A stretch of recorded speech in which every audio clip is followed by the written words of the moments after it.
County Superior Court. And in college football, Georgia topped the USA Today preseason coaches poll, followed by Ohio State, Oregon, Texas, and Alabama. It's time. You know what time it is? The game for Tuscaloosa's longest running sports show. The biggest goal of our team, especially in the first half, we at Bama, we're trying to be the best. Always is to win a national championship. Something cool to look back on. We don't want to waste a failure. You're inside the game. John Mechie on the ground. Appreciate your interest in the game. On your home for Alabama sports. Alabama wins. Tide 100.9 and streaming on the Tide 100.9 app. Powered by Tuscaloosa Toyota. And now, here's your award-winning host, Ryan Fowler.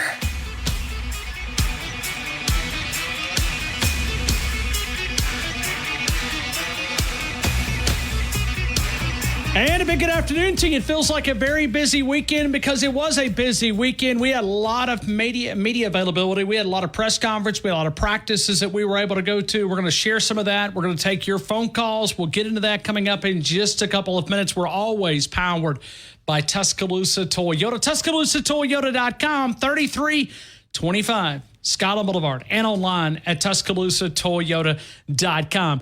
You know, you look at the USA Today coaches poll and you see that Alabama's right there at that number 5 spot. Okay, I can almost say this, and I'm going to look at this football team. I think that we've undervalued this team. I think the market, speaking of markets, we won't talk a lot about that, but a little bit bearish on the Crimson Tide. I'm a little bit on the bullish side. I think when you look at the University of Alabama, when I go to practice, I think there's something there that can be a special football team. I think this team has a chance to be a very, very solid team. Now, when we get to this first scrimmage, when we get a little bit deeper into fall camp, but 4 days in, because I guess for the last 6 months, we've heard all about the negative, right?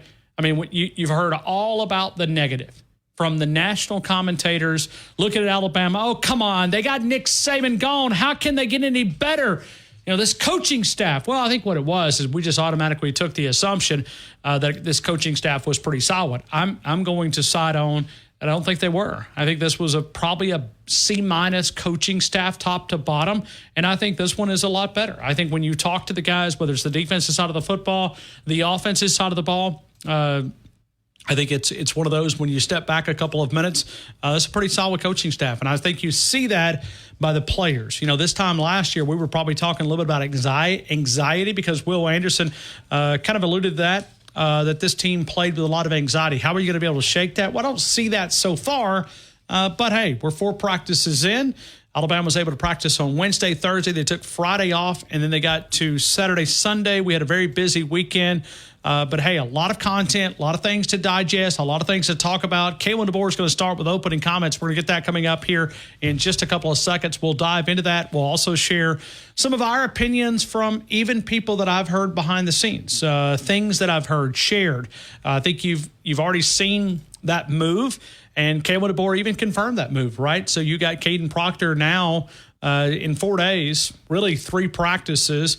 He's already moved into that left tackle spot. Now, we knew that was probably going to like 99.99999 that it was going to happen.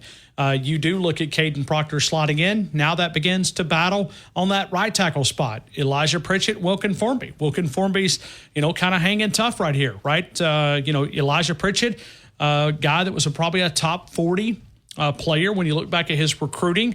Now, but I look back at A-Day and I think, okay, you really want to trust that guy on the outside because he gave up a lot of pressure. Now, keep in mind that very vanilla defensive side of the football.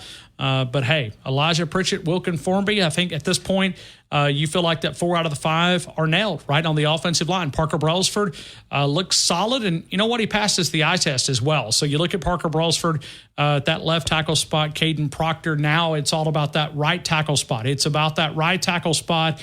How can you be able to figure out who's going to be that? You want that good, healthy competition. I think that's what you're having. But I think Wilkin Formby's a guy that when you look at him, you could see the amount of bulk that he's been able to put on, the amount of, work that, and this is one of those that, who studied for the test? You can find out quickly who studied for the test, who was not focused as much as some of those other guys. But we'll dive into it. Let's start with Kalen DeBoer audio, because I think there's a lot of things that we can unpack, and we could talk about this Alabama football team, and we'll take your phone calls at 205-342-9904.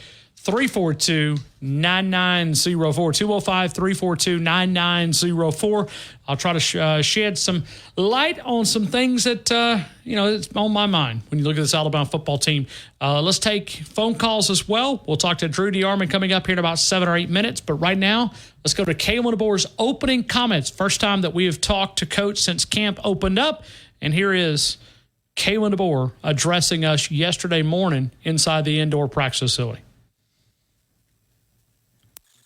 As far as the team, great practice out there.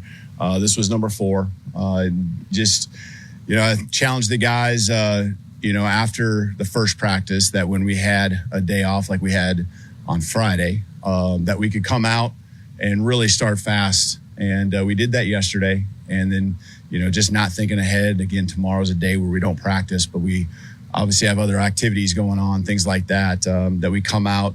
And they gave everything. They had great energy, start to finish, still putting in some extra work, position groups and the leaders stepping up. And they're really focused. Doesn't mean it's perfect, not going to be that way. And but the energy's good, and we can get a lot better when they put forth the focus and energy and all that like they did today. So I'm very pleased with where we're at after 4 practices. I felt like we've used every practice to get better, and it shows up. And now they get to grab some food, take care of their bodies, and we'll have some great meetings this afternoon, this evening, and so forth. So, questions? All right. So, and he talked about getting all they can possibly get. One of the things that they did in that final period yesterday is they went pretty strong. That final drive, I think it was 20 plays, linked to 20 plays. Now, it ended with a kick that did not make it. Okay, but there's a reason why it did not make it, okay? So I'm going to leave you at that, but coming up in about 30 minutes, I'm going to explain why it did not make it. So a little something that they're doing to kind of create some pressure on the kickers, right? So we'll talk more about that, because I think it's a unique strategy that we can kind of share, and it can kind of give you a little bit of insight, but kind of peeling that back just a little bit to kind of understand some of the things that happened yesterday at practice. So we'll do that. We'll take your phone calls. You are hearing some of the doubters kind of start to believe a little bit. Welcome aboard. Welcome aboard. Have a glass of half and half tea. Sit down. Let's talk about it. We will today, and we'll take phone calls coming up in about 20 minutes. 205-342-9904.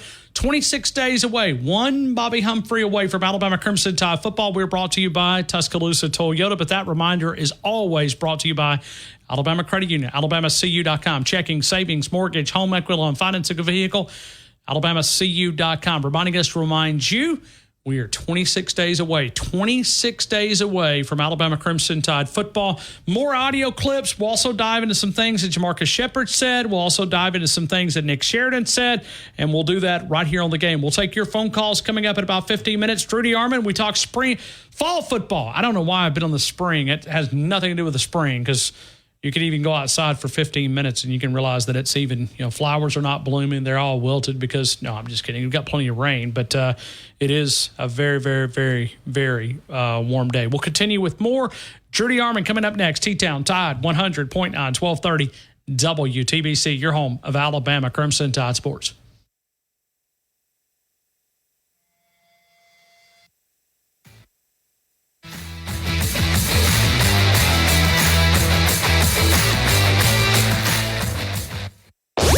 This hour's West Alabama real-time news update from the Tuscaloosa Thread Newsroom. Hurricane Debbie has made landfall along the Big Bend of the Florida Gulf Coast. The Category 1 hurricane with 80-mile-per-hour winds producing tornadoes and life-threatening rainfall. There will be no impact on Alabama. The U.S. Justice Department has sued Norfolk Southern Railroad, claiming Amtrak Crescent passenger trains that serve Tuscaloosa are repeatedly delayed by freight train interference. And a Centerville police officer continues to recover from minor injuries after he rolled his car during a high-speed chase of a shooting suspect Saturday night. Get 24/7 local news coverage and sports updates when you download the free Tuscaloosa Thread app and sign up for twice daily email newsletters. The Pharmacy at Midtown with TJ Thomas, 205-752-0627, pharmacymidtown.com. Don't forget about the retail side of the Pharmacy at Midtown. It's an independent-owned pharmacy specializing in walk-in prescriptions, medicine on time packaging For his clients.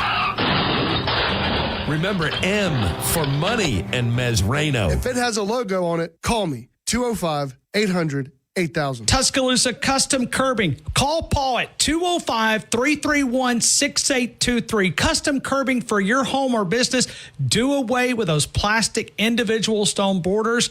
Go for that more permanent decorative concrete border. No more grass growing between those individual stones. Cleaner to etch to maintain. They're willing to travel, not just here in Tuscaloosa, but also in our neighboring states as well over in Mississippi. Many colors and choices. They'll customize for that individual taste and house. Give them a call at 205-331-6823. You could also go to their Facebook account.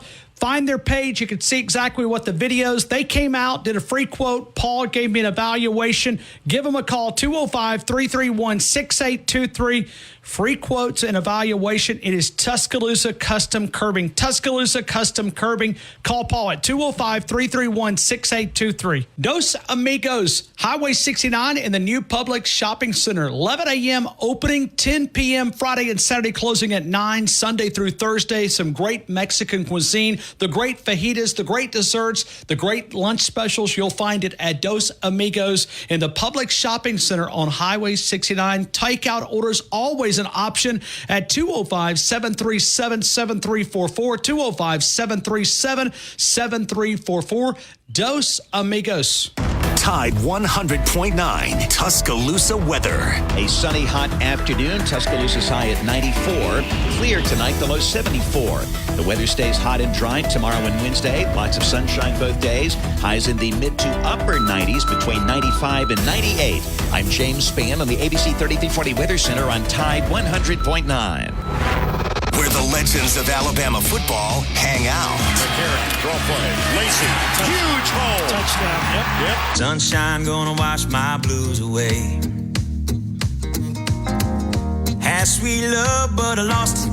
She got too close. Welcome you right back into the game here in Tuscaloosa. We're going to go to Drew DeArmond. We're going to talk a lot of Alabama Crimson Tide football. 4 practices in and a very, very busy week of practice. They are off today. And I say off, that's a light term, okay? They are off for just a little bit of time, but that doesn't mean that they're not going through the mental reps, the film study, all these different things. A lot of these are now built in where they have to. It went from 2-a-days to now you have to incorporate multiple days off, and you cannot go.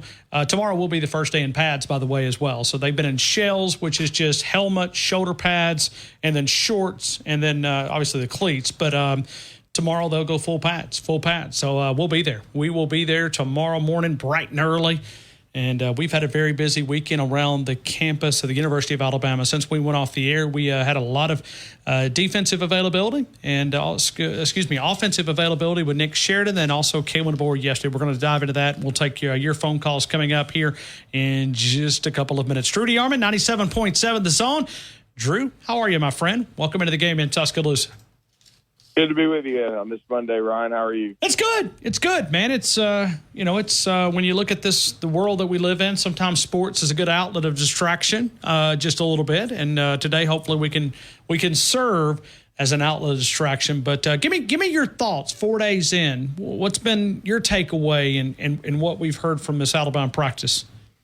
Well, I mean, I think one of the biggest is sounds like progress is being made in the secondary, which I think was my biggest question going in, just simply because roles have to be defined. You have to see how much freshmen are improving because there's so much youth in the secondary due to the transfer portal and due, just the guys moving on to the NFL. And, just I got a message today from another very well-respected media member about DeMarco Hellum having a great camp for the Falcons and very likely to start. And I remember a lot of people giving DeMarco a hard time because of the game that well-documented robbery in Knoxville against Tennessee, which really wasn't his doing. It was not. More coaching. Yeah. I mean, Pete Golding got out coached. Wild Turkey. That's a shock, I know, by a lot of people listening to this. That Wild Turkey, got out coached by Josh Heupel, but he did. And DeMarco is a really good player. I mean, if you start for Nick Saban in the secondary multiple years and you're smart enough to have a grasp of that defense, you can play in the NFL. And he certainly was a 7th-round pick, but I think he's working his way up. And people also forget how well he played when Alabama systematically beat down Georgia in the 2021 SEC championship game. And so, I think when you look at it, though, I think Alabama's making a lot of progress. They've got a lot of young talent in the secondary. Like we've said before, the old man is Malachi Moore, kind of in a new position, but he's the guy with all the experience, and they're trying to build it around him. And they certainly got a great building piece. And, I had a friend that was rewatching the Washington, Michigan national championship game. And you do that now with a new set of eyes because of so much has happened in the 6 months since then, Ryan. And he was focusing on a play. Think about this, where the Keon Sabb broke up a pass to Josh Cuevas. Wow. The way it grabs you. Exactly. That's what grabs you. Like, both those guys are now in Tuscaloosa. And so, and I think Sabb and Malachi can be an outstanding tandem. Me too. Me too.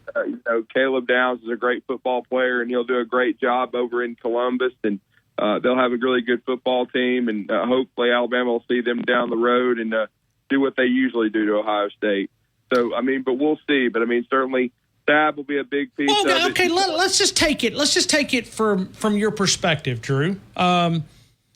Caleb Downs and Keon Sabb.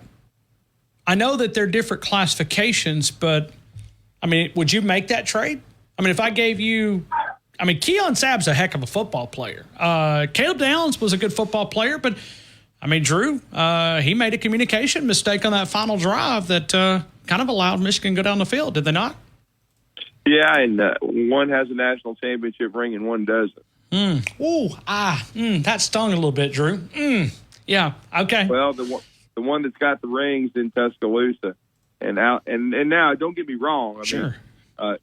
Caleb Downs helped Alabama win a national championship ring and beat Kirby, win a SEC championship ring. Let me correct myself, but he did get a ring, an SEC championship ring, and Alabama beat Kirby Smart, the Georgia Bulldogs. So he did get a ring on his finger. He didn't get a national championship ring. I think he could have if he had stayed at Alabama, and I don't wish him any ill will. He's a great football player, but he will. I compared him to Minka as a freshman. Certainly, I think he was on that path, but we'll never know that now. Minka is the best player in the history of Alabama football in the Saban era, in my opinion. And so, Downs would have had a chance to be that guy and be a bridge guy, but he's not here. But Keon Sabb is, and I certainly think, I don't know, you'll have to ask me in another 4 or 5 months if I would make that trade. But I think I certainly think it's one of those things where it's something that can be considered, and it's certainly not considered a huge downgrade by any stretch. I think the Alabama coaching staff, our good friend Rodney Orr is a mutual friend. I'm blessed to work with him closely, and I've had some conversations with him in the last few days, and he's always told me a lot of times it's not, who you lose in recruiting or the transfer portal or what, it's how you react a lot of times. What player do you get after you don't hit on a young man? And so I think getting Keon Sabb is a huge piece of the puzzle. Certainly, I'm excited about him. I think he can do a great job. I think they did a really good job, at the cornerback spot, in the portal as well. 2 quality transfers that are, I think, both going to do a nice job. And so we'll see. But I think the story, too, is the young guys because, you can argue, and, of course, Nick Saban did a lot of this work. I want to give him credit for that and be sure that people don't think that I'm already moving on because Nick Saban put together the majority of this recruiting class, and I think he knew going in to this year that he felt like, okay, look, this is I think he figured that they would keep Caleb Downs, but still, that's where I give the new staff credit for the way they responded. But what I'm trying to say now is Nick Saban also knew that the secondary a lot of times would probably have to be rebuilt around, Malachi Moore, and he would figure Caleb Downs, but that didn't happen. But he had already got Damani Jackson in the house before he left. They had already recruited Xavier Brown. They had already recruited, Jalen Mbakwe, and probably would have gotten Zay Mincy. In fact, they did get Zay Mincy as well. And Red Morgan. So he put together the majority of this, secondary class, and it looks like maybe the best of his tenure at Alabama in one class. You could argue that. Now, they've got to go out and prove it, and Mo Linquist and Colin Hitzler are going to, go a long way toward helping them do that. But when you see all that young talent, and yet you see that Deshaun Jones, in the 8 weeks he's been here, you hear the coaches this week, like I believe it was Kane Womack said, that he has probably changed his body more than anyone. And then you hear, Bo Link was talking about Mbakwe probably improving the most. I mean, iron sharpens iron. I think they've got a lot of guys in the secondary that can play. And then that's not even counting, Cameron Howard and King Mack, another couple of guys that were brought in for depth purposes. I've started hearing King Mack's name as a potential returner. So I think they've got a lot of talent in that secondary. It just needs to mature quickly, and that question seems to be getting answered. And then another thing, I was very encouraged. My second biggest question of the camp was right tackle, and then Coach Cap, he spoke very briefly to the media this weekend, and yet let us know that he's feeling confident they could have a three-way battle at the two tackle spot. And that's a good thing to me. That you've got to play multiple guys, and those first two games against Western Kentucky and in South Florida are going to be big for development. And I think he says he's comfortable playing Caden Proctor, who I know you guys were out there for viewing. I thought he looked, definitely much lighter, at least probably 25 pounds lighter. I thought he looked his feet looked really good. He was moving around really well. A guy that probably played the 380s last year is hopefully down into the 350s, 360s. So I think he'll eventually be the left tackle. But again, Elijah Pritchett's making him work, which is a good thing. And, Kalen DeBoer told us that in Dallas as we sat down with him, that Pritchett had a really good spring. He can play both sides. He played right and left. And so I still think it's going to be a battle at right tackle eventually between him and Wilcom Formby. But hey, man, if you have a good enough rotation to play three guys, look, when we started spring practice, and I'm talking about we, and yeah, I can say that I work for an Alabama affiliate, but when Alabama started spring practice just a few months ago, Ryan, after Kalen DeBoer had been here a couple of months in March, heck, they didn't even have Caden Proctor on the team. They didn't know if Pritchett went into the portal for a split second and came back, and then you've got Formby. You had no experience really at the tackle spot. And now if your coach, who's only been here a few months, who's put together the best, recruiting class as far as offensive line in the country in 2025, if he says he likes the progress enough to where he's got three tackles he's very confident in, with the two guards you got, the Swamp Monster and Tyler Booker, and then Brailsford, who seems to be having a really good camp, that's got the makings, Ryan, of a really good offensive line. And if Alabama has that, they have the skilled players around these quarterbacks. And by the way, the quarterback room, I think, is coming along really nicely. This Alabama offense has a chance to be elite. All right, you mentioned it right there because you could even see it yesterday in the nonverbals. Now, he verbalized this, but when you ask him about his offense, Kalen DeBoer gets excited. I mean, there's a reason why. You go to that wide receiver area and you look at those receivers. Now, we already know the backs, okay? We get what we think we have in Jam Miller and Justice Haynes, even though they were not full-time starters. We've seen what we think they're capable of. But when you look at that wide receiver room, Drudy Armand, it's deep, my friend. It's deep. Well, it is, and I'm excited about it. I think everybody who's followed me on social media knows what I used to do back in the day when Jerry Jeudy was playing at Alabama and becoming a first-round draft pick. I had a YouTube clip ready to roll every time he scored a touchdown of the late, great Jim Neighbors and one of the greatest, lines in the history of the Andy Griffith Show, which was the episode of Judy. And I had that ready to roll. Well, I've already got something ready to roll with Kendrick Law, too. Kendrick Law, to me, I'm really excited about him. I think he has a lot of characteristics, of some receivers that we've really enjoyed watching over the years that played with a lot of physicality. There's no question about that, especially John Mechie. And I like, the story that Jamarcus Shepard told this weekend about the first play of the 8A game. He wanted a crackback, He wanted to really kind of send a message physically, and I think, I think he's got a chance to really break out this year. I'm excited about him. I think, the guys that I've been hearing a lot about, the other three as well, that I'm excited about. Of course, Ryan Williams, electric freshman. I've already made a prediction, on my show and on a few others, and I'll make it on this one. I've already been asked several times about Williams and, how much will he be involved in the first game, and will he start? I think he will. I think he'll catch 7 balls for a tutty and have a touchdown against Western Kentucky. In my opinion, I think he'll be that involved in the game. I think he's going to be heavily involved as far as getting touches. I think, again, I like Law. I really like, Kobe Prentice. He's kind of steady as she goes, and I've heard he's had, kind of a really good camp. And then, of course, Jeremy Bernard. We saw what he did in the A-Day game, and he's the one receiver that would have been back on that Washington team. The other 3 are in the NFL. So I think that's a really good 4 to start with. And then the guy that, to me, is the sleeper, and I saw him make a play. It looked like in teamwork yesterday, is Emmanuel Henderson. He got hurt, and he missed half of last year with a hip injury, and I think he's really talented. And you know how it is, Ryan. A lot of times, sometimes when you change offenses, it can really help your game and really kind of take you to that next level. And I think Emmanuel Henderson will be a really good fit for what they want to do. And so I think, and then you look at Caleb Odom, and he definitely passes the look test, 6'5", probably about 230 pounds. And then there's another guy that's kind of flying under the radar as a true freshman that's real versatile in Bubba Hampton. So I'm like you, and that's not even to count Jalen Hale, who would be in this rotation if not for an injury. So I do think they have a lot of great depth at wide receiver.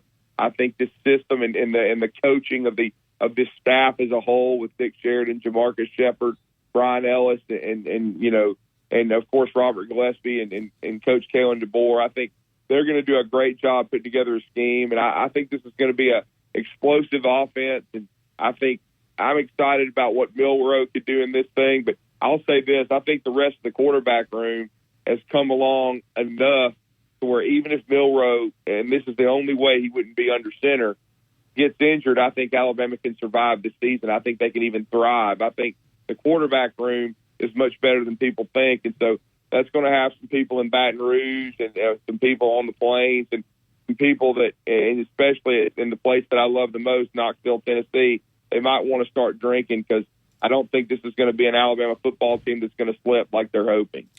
Yeah, I think that's the area. When you look at this coaches poll that was just released, I was on another radio interview and did it. I said, I feel very comfortable in saying that they're going to finish higher than where they start. Now, I don't know if that will be the number 1 spot, if that'll be the number 2 spot, number 3 spot, but I don't think they'll be the 5th best team in college football, because when I walk out of that practice field and I'm going, take the defensive line, and we'll talk about that here in a couple of seconds.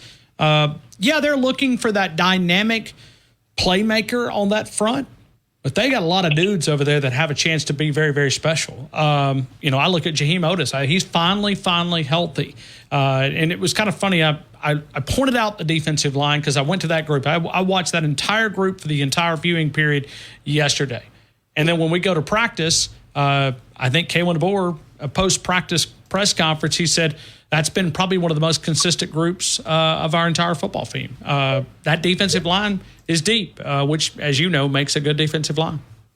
Well, and that's my third biggest question is, the productivity of the defensive line, because I do think they have the talent. And certainly I've been critical of Freddie Roach, and everyone knows that. I don't shy away from it. I think he's got to do a better job as a coach and recruiter. There's no question about that. But if he does do it, I think Alabama can win a national championship. And certainly I hope, and I'm really crossing my fingers and toes that group makes that kind of jump. And I think the key is Jaheim Otis is now healthy. We never saw him the entire spring, Ryan, and he needs to take that jump into being the dude of the group. I mean, he's extremely talented. You already know, the story. He did, I think Kane was talking about that this weekend, Kane Womack, and he did report at 400-plus pounds. We know that, and he's, reshaped his body. And I thought in drill work that I've seen that he looked really good. He's taken me, I got to get used to the number 10 jersey. But, again, he looks slim. The length is really good. His body looks good, and he moves really well. He's got a chance to be that dude. He needs to be that guy for Alabama to have the kind of year they need. But they've got other guys. I mean, I know LT Overton was sick, and he missed the first couple of practices, but he can be a guy that can provide some edge pass rush. Same way with John Marion Latham. And then you've got, other guys inside. I think Tim Smith, this is his year. He needs to turn into a pro. He's always had the talent. I think he can do that. I think Tim Keenan is a guy that's undervalued. He doesn't pass the look test from the standpoint he's not 6'4", 6'5". He may not have the length people like, but he can get under people's pads. He's a great football player. I thought he made a lot of progress last year. And then you've got younger guys that could end up being big rotation pieces, like a Jordan Renaud, who I really liked watching in drills. I think he can make a jump. I liked what James Smith did in the spring, especially on A-Day. I think he's very talented. And then you've got Damon Payne, who's a former high 4-star, 5-star prospect. There are players in this group. So I think there's no question. I haven't even named them all, but I think they can at least go too deep. And so if that defensive line, if a dude emerges, if Jaheim Otis becomes an all-SEC kind of guy, and then the other guys' pieces fall in place, then I think they can be a defensive line that can be very, very disruptive. And that's kind of the key to football today. I mean, you're not going to shut everybody out, but you've got to be disruptive. You got to create havoc. You got to create turnovers. And I think that was what Kane Womack was talking about this weekend when he spoke to the media, is that turnovers and disruption is the key. And that's why they call it the swarm defense, and it starts up front. And I still believe this. You've got to win games up front. You've got to be better than the other team on the offensive and defensive line. That's why Texas beat Alabama early last year, because they were better on both lines of scrimmage. Alabama got better as the year went on, and that's why they beat Georgia, because they were better than Georgia up front.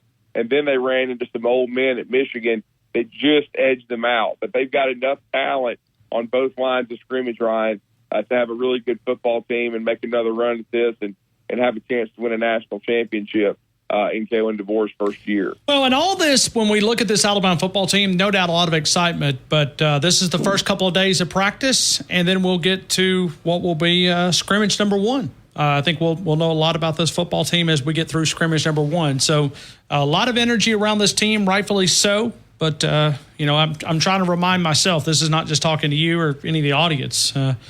Pump the brakes just a little bit, Fowler. Pump the brakes just a little bit, Fowler, because, it is easy to get excited about this team. This time last year we were talking about how this team was going to deal with anxiety. Doesn't seem like that's a problem. No, I think the coaching staff has done a great job of showing these players that, Alabama's still going to be elite. I think they're already very comfortable with where this staff is. I know there's been some worry about the defense because for 17 years we saw Saban's system.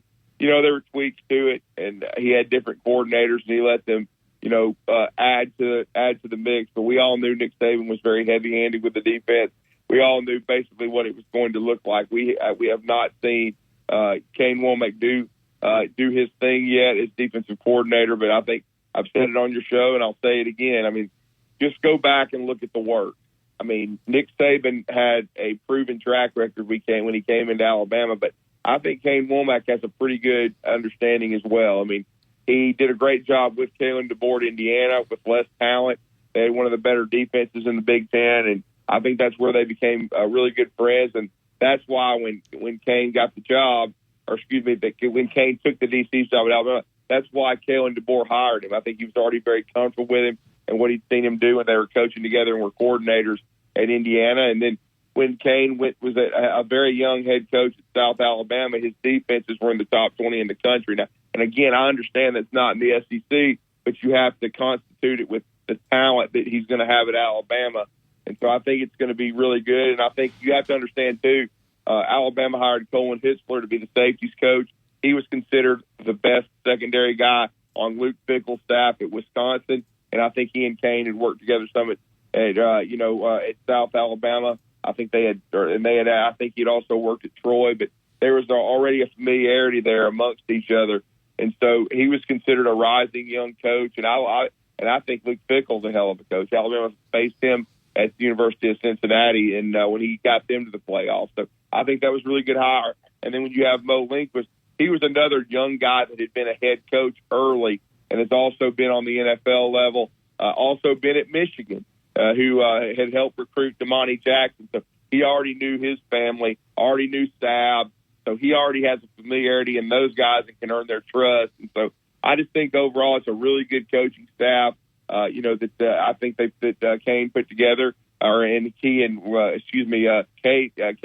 and Kane put together. And I think the two coordinators that he's put in there, Nick Sheridan, who's very familiar with his system, and then Kane Womack, I think Kalen DeBoer put together had a plan and a vision as soon as he took the Bama job. And I think Kalen put together a really good staff. And again, I've said it on your show, I know Nick Saban is the greatest we've ever seen, but his last 3 to 5 years, it was becoming very difficult to keep staff and to hire the staff that he wanted. I've said it before, probably the biggest domino that led to Nick Saban moving on was not having to be able to bring Jeremy Pruitt back to that staff, because I think his addition would have led to some other dominoes that would be on this defensive staff now.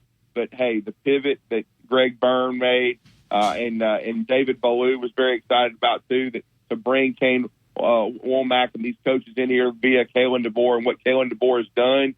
I mean, I saw the story, I think it was from Charlie Potter this week, that detailed, that David Ballou said, hey, you've got to hire, Kalen DeBoer. He's the perfect fit with Nick Saban, moving on. And that just kind of seemed to be, the stroke of luck, too, from the standpoint. Sometimes that's what it takes to have a smooth transition. That David Ballou just happened to be the strength coach at Indiana when Kalen DeBoer was the OC, so they already knew each other. So all these pieces have kind of fallen into place for Kalen DeBoer and what he's done with his coaching staff. And it's a very exciting time, and I'll be honest with you, I probably haven't been this excited for a season opener for Alabama football since when Nick Saban scored on the first play of his career with Terry Grant against Western Carolina, which I think a lot of people probably don't remember. Alabama scored on the first play of Nick Saban's coaching career with the Crimson Tide, and I'm super excited to see what this edition of Alabama football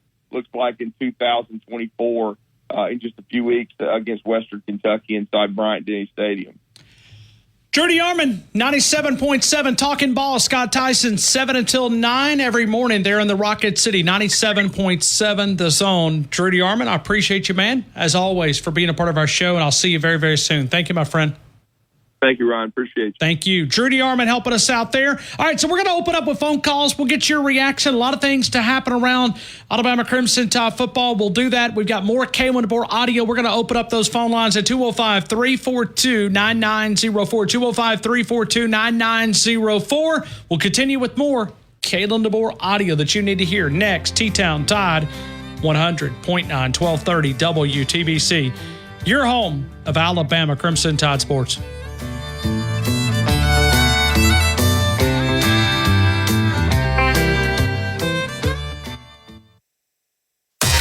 Next, Inside the Locker Room with Coach Wimp Sanderson and Barry Sanderson. Tune in Tuesday, 7:30. We'll talk with Kevin Skarbinski. We'll talk about Alabama football practice with Kevin. Also, in the second hour, Associate SEC Commissioner Garth Glisman will join us. We'll talk about all the new rule changes with Garth and take your phone calls throughout the show. Inside the Locker Room, weekdays 7 to 9 a.m. on Tide 100.9 and Tide100.9.com. The game is powered by Tuscaloosa Toyota, TuscaloosaToyota.com. David DeSantis, the largest selection of new Toyotas in over 3 years, can be found on Skyline Boulevard, 3325 Skyline Boulevard. Also a nice inventory of pre-owned inventory. You can find the new Tundra, the 2024, the Tacoma two-wheel drive, four-wheel drive. How about a new 4Runner, Highlander, RAV4, Camry, Corolla? For those outside of Tuscaloosa, saved money. Or find us on Facebook, Andrew Conifer Agency. Once again, you can reach us at 205-722-9201. Allstate, are you in good hands? DanielMooreArt.com. Daniel Moore Art. celebrates those special moments of Alabama football history like 4th and 31, Jalen Milroe connected with Isaiah Bond, or the legacy continues with all the great memories of Alabama Crimson Tide football. You can celebrate Coach Saban with a Nick Saban print, the limited edition canvas. You could also find many of the great mini prints. Celebrate that special Alabama fan in your life. Go. Toss one in my bag. Get your own. New Align yogurt-coated probiotic fruit bites from the makers of the #1 doctor-recommended probiotic brand. Find them in the digestive care aisle. Tidal waves out on the sea. And we have spent a lot of time on the Alabama offense, but we're also going to spend a lot of time on the Alabama defense as well. So I'm going to try to give you some insight about some of that unit because I think that unit's also maybe a step ahead of where we thought it would be. But let's go back to the offensive side of the football. I think one of the reasons why is this offense, and listen to Kalen DeBoer describe this offense. Our colleague Corey Miller asked the question yesterday at practice about this offense and the different elements of this offense. Listen to the way that Kalen DeBoer responded to that question. Then we'll follow it up and we'll talk about the defensive side of the ball. Yeah, no, we do that. We do a lot of that, and we got to make sure we can play fast and that it's not complicated for us. So, the base plays and then as many different wrinkles and just different pictures we can run our base stuff out of is only going to make it to where the defense has to talk, adjust, and if we can just help the guys gain one step by making the defense have to think about the shift and the motion that just happened and the communication that goes with it. That's only going to help them. And we've done a lot of it here, the first 4 practices, much more than we did in the spring, just because, again, they're getting the install, they're getting more comfortable, they're trusting that we're going to get them into certain spots with certain plays and concepts, and they get to those spots, they're confident in themselves and the other guys around them. So I like where we're at there with all the moving parts, and it's no secret. We've done it for many years. So, we're not talking about anything no one knows about. All right, so we all know that what we think we have in Kalen DeBoer on the offensive side of the football, but I'm here to tell you, but the defense has really also had a good first 3 or 4 days. Now, when you look at the offense, it takes a little bit of time to kind of get in rhythm. But the defense was something that we had a lot of questions about this team, about this side of the ball. And I think this offense in the spring and then the work that they've put in has allowed this defense to grasp. I thought Drew was talking about it when you look at Keon Sabb, when you look at the pieces that they've added through the portal. And then when you've got, like Xavier Brown, which is, a guy that George Teague is so high on when he looks at fundamentally, coming out of even though you look at Xavier Brown, you say, okay, hold on. He's a freshman, but he's also from Modern Day High School, which is one of the top high school programs in the entire country. So well prepared, and also goes up against, think about Xavier Brown, okay, from a cornerback position, but think about the wide receivers and the quarterbacks that he goes up against in Southern California. That's where the elite of the elite play. So Xavier Brown's a guy that, he's seen big-time talent. So not saying it's a college level, but you do also understand that he's also a year older too, because that was one of the things that was kind of pointed out. He's age of 19. So he's a little bit of maybe a step ahead. He's not your true, hey, I'm out of 1A, 2A, 3A, 4A football. I'm a 5-star, but I got some grooming to go.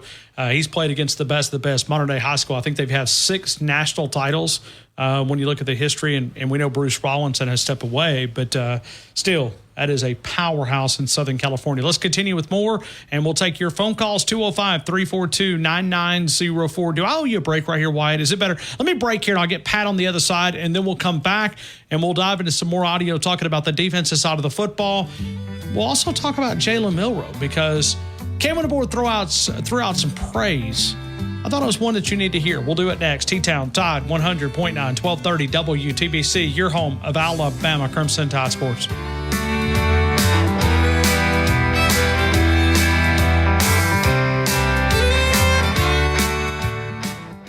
For over 5 years in our community in downtown Northport under that Roll Tide Bridge, Mark's Mark, the home of the chicken swirl. You'll find that since 1978 in Selma, Alabama, for over 5 years in downtown Northport. If you want to dominate the grill today or any day, find Mark's Mark. A great stop by on your way home if you're preparing for dinner. They've got a lot of those gourmet dishes that you can find, the great casseroles, the dips, the appetizers, the great steaks, the pork chops, the burgers, and all the supplies you need to dominate. And we thank you for trusting us to get you going for the past 39 years. Northport Auto Supply. Why go anywhere else? Alabama Credit Union with the official countdown to Alabama Crimson Tide football right here on the game, alabamacu.com. The mobile app saves a lot of time. The mobile deposits, checking, savings, mortgage, home equity loan, financing a vehicle, the great competitive rates. Alabama Credit Union with great branches all over West Alabama and throughout the state of Alabama. Alabama Credit Union, alabamacu.com. Where college football season never ends.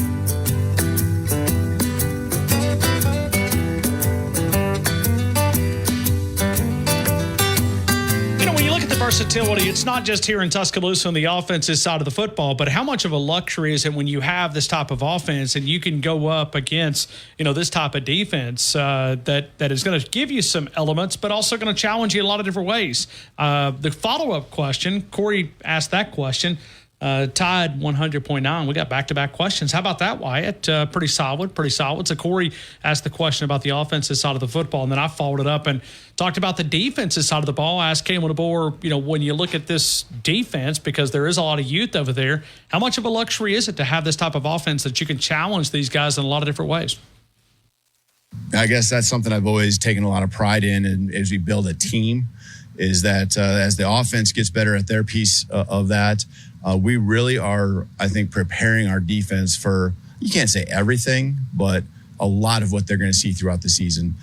It's a team game, and the shifts, the motions, the change of tempos, the formation alignments, and the things we do that, just cause problems for defensive coordinators and keep them up at night. We're doing that in practice. And so, our defense is sorting through those things with our players, and at some point during the season, when they see that, they'll hopefully be that recall that they're getting here during fall camp. Okay. All right, let's continue with more phone calls, and I will tell you the defense has had a really good 3 or 4 days here, but we'll also get back to the Jalen Milroe comment that I think you're going to want to hear in the 3 o'clock hour. Hey, Pat, help me interpret all of this. What do you think?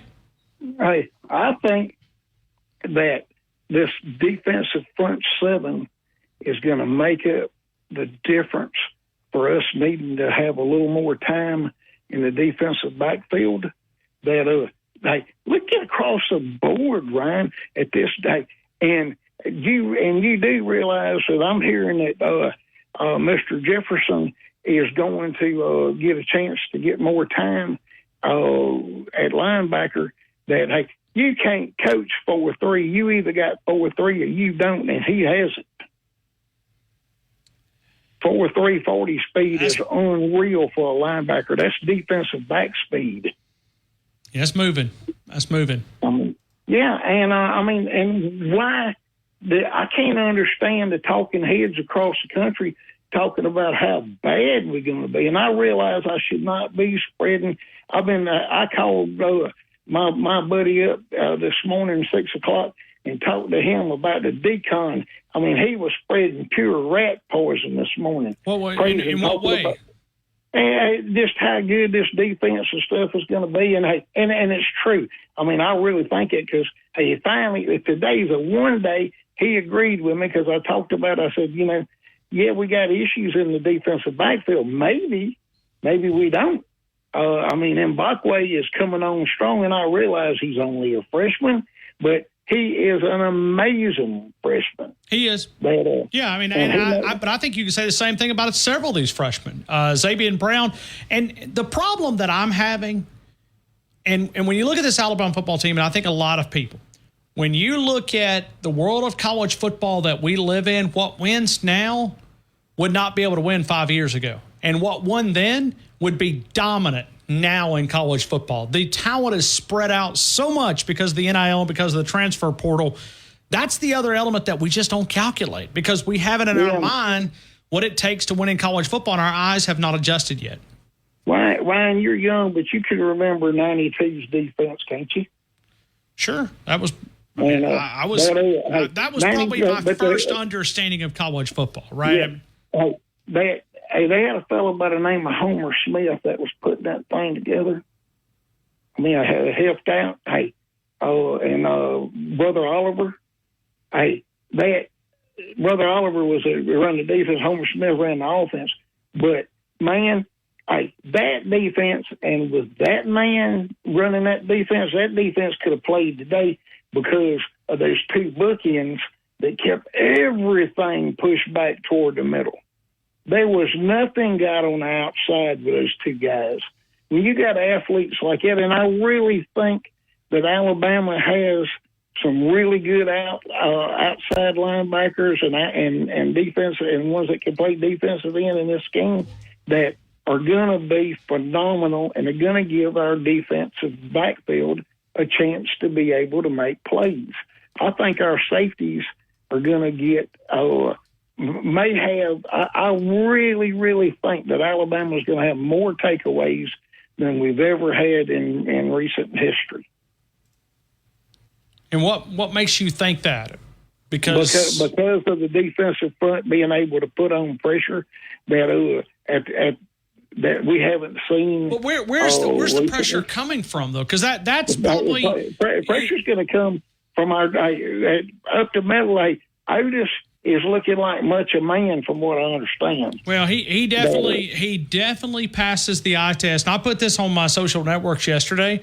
When you look at this Alabama football, but they need somebody here to step up on that defensive front, right? I mean, you've got a lot of role players, but who's going to be that dude? Who's going to be that dude that occupies more than just one blocker, right, to require double teams? Yeah. You realize we got a 5-star. We ain't heard much from by the name of James Smith. Sure. Right, hey, we got Quay Russo. There's a depth in the linebacker core. Hey, but we had, it's been in the last 10 years. May have been a little longer than that. It kind of runs together for me. But we had 1 year where we lost like 6 linebackers went down. You remember that. It hadn't been that long ago. And I really think that this linebacker core, the third ones may not be as good as first, but hey, I think he's going to be good enough to play. And I think we're going to be just fine on defense. Well, and I do wonder, when you look at Justin Jefferson, the way that Kane Wommack kind of explained that, hey, you've got a couple of, you really got a 3-way battle, right? A 3-way battle at that first string, inside linebackers. And I'm looking at the Sam and the Mike. Justin Jefferson's a name that really a lot of us, we've heard of him, but we wanted to see him take that next step, and looks like he's done that. Yeah, speed, like I said, speed kills regardless of age. That speed kills. And I almost wonder if you could, if you don't feel like that you've got a good enough on the outside, could one of those guys play it until these other guys get up to speed? If you feel like that's because you're losing so much edge and edge pressure.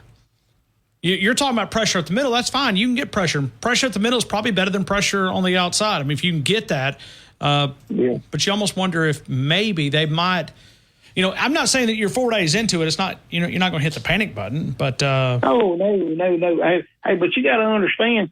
Hey, that offense that they're going up against, and hey, with that running back group that these got, hey, those poor boys on that defense over there are sweating bullets every time Jalen comes to the line of scrimmage.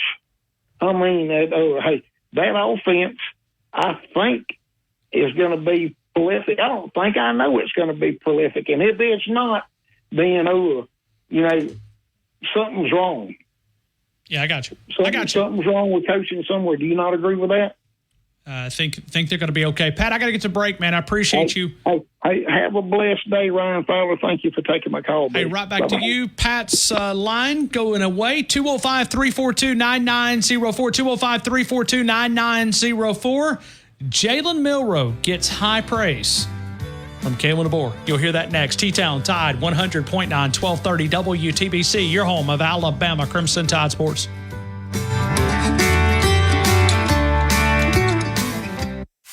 WTBC Tuscaloosa and W265CG Tuscaloosa, a Town Square media station. Tide 100.9 and streaming on the Tide 100.9 app. From the Fox Sports Studios in Los Angeles, here's Monty Bolaños. Breaking news in the NFL. According to multiple reports, Kansas City Chiefs and star kicker Harrison Butker have agreed to a 4-year, $25.6 million contract extension that will make him the highest paid kicker in the NFL and tie him to the team through the 2028 season. Butler apparently represented himself in the deal, which includes $17.75 million guaranteed. A Rams report that wide receiver Puka Nacua is considered week to week after suffering a knee injury on Sunday. Bengals head coach Zach Taylor told reporters that defensive end Cam Sample tore his Achilles and is out for the season. At the Olympics, men's volleyball currently taking on Brazil in the quarterfinal. USA won the first set and they are up in the second set 12-8. It was the last. Total Wireless store today. Total Wireless. We're totally with you. Actual speeds may vary by location. For data management practices, see TotalWireless.com. Tide 100.9 Tuscaloosa weather. A sunny, hot afternoon. Tuscaloosa's high at 94. Clear tonight, the low 74. The weather stays hot and dry tomorrow and Wednesday. Lots of sunshine both days. Highs in the mid to upper 90s between 95 and 98. I'm James Spann on the ABC 3340 Weather Center on Tide 100.9.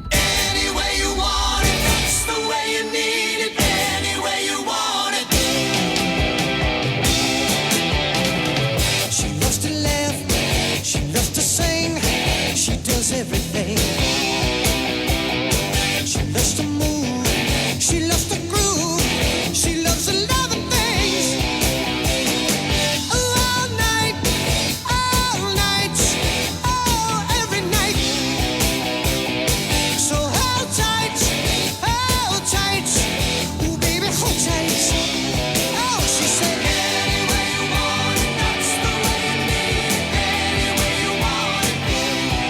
She said, any way you want it, that's the way you need it. Any way you want it. I was alone, I never knew what good left to do. All right, you got the coaches poll. Alabama's got a difficult schedule. Alabama starts out as the number 5 team in the coaches poll. These are coaches that know Kalen DeBoer, and they voted Alabama number 5, a little bit higher than some of the media projections. I've seen Alabama as low as 8, 9, and I know it's not fair to judge because there's so many different media polls. But from a USA Today perspective, preseason coaches poll, Alabama number 5. Georgia, they'll play Georgia, number 1 team. They play number 11, Missouri. LSU, number 12, Tennessee, number 15, number 16, Oklahoma. That's a little bit high.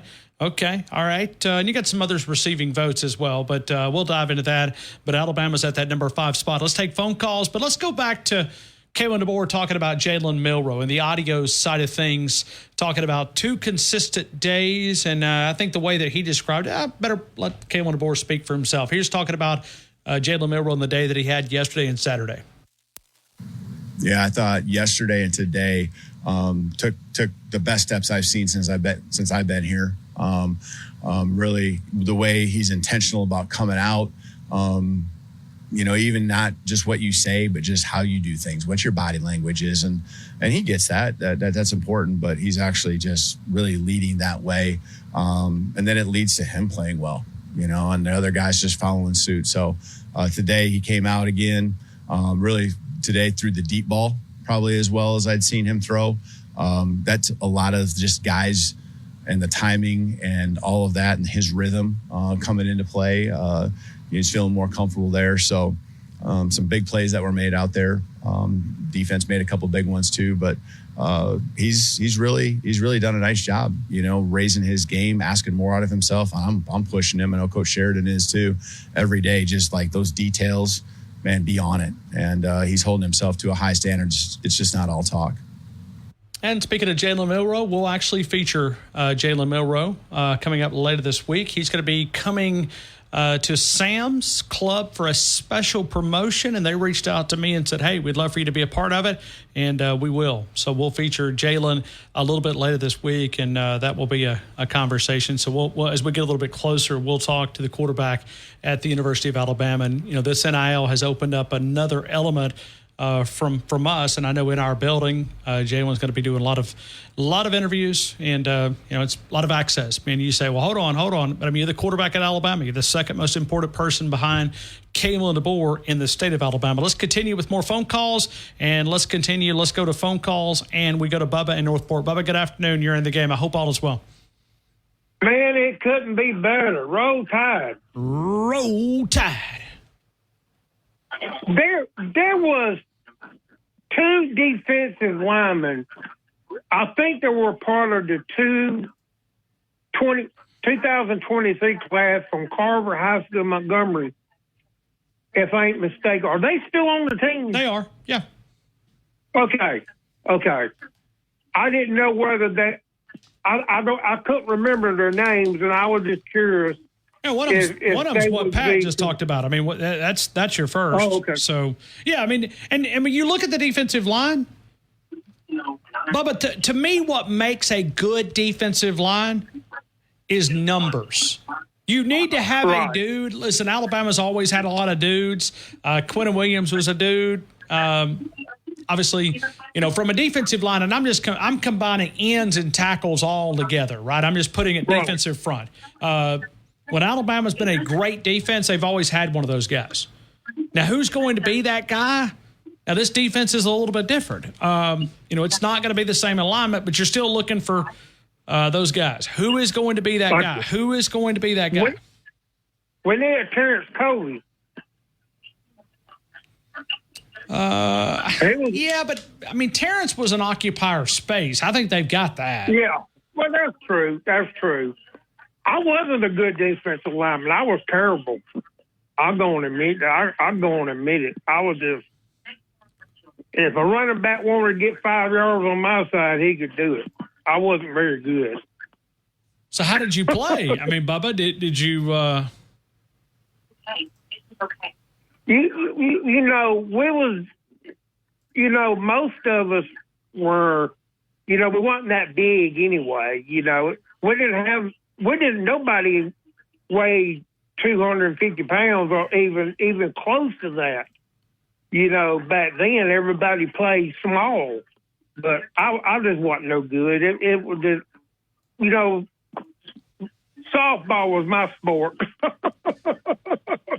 I was a good base hitter, so in softball. Did they have softball other than church league or? No. This wasn't a varsity sport, was it? Oh, we used to play every weekend and every day. I had independent team, co-ed team, and a travel team. We'll go play in a tournament somewhere every weekend. So we played all the time. But the defense is going to get better because look at the offense. They got to go against practice every day. There.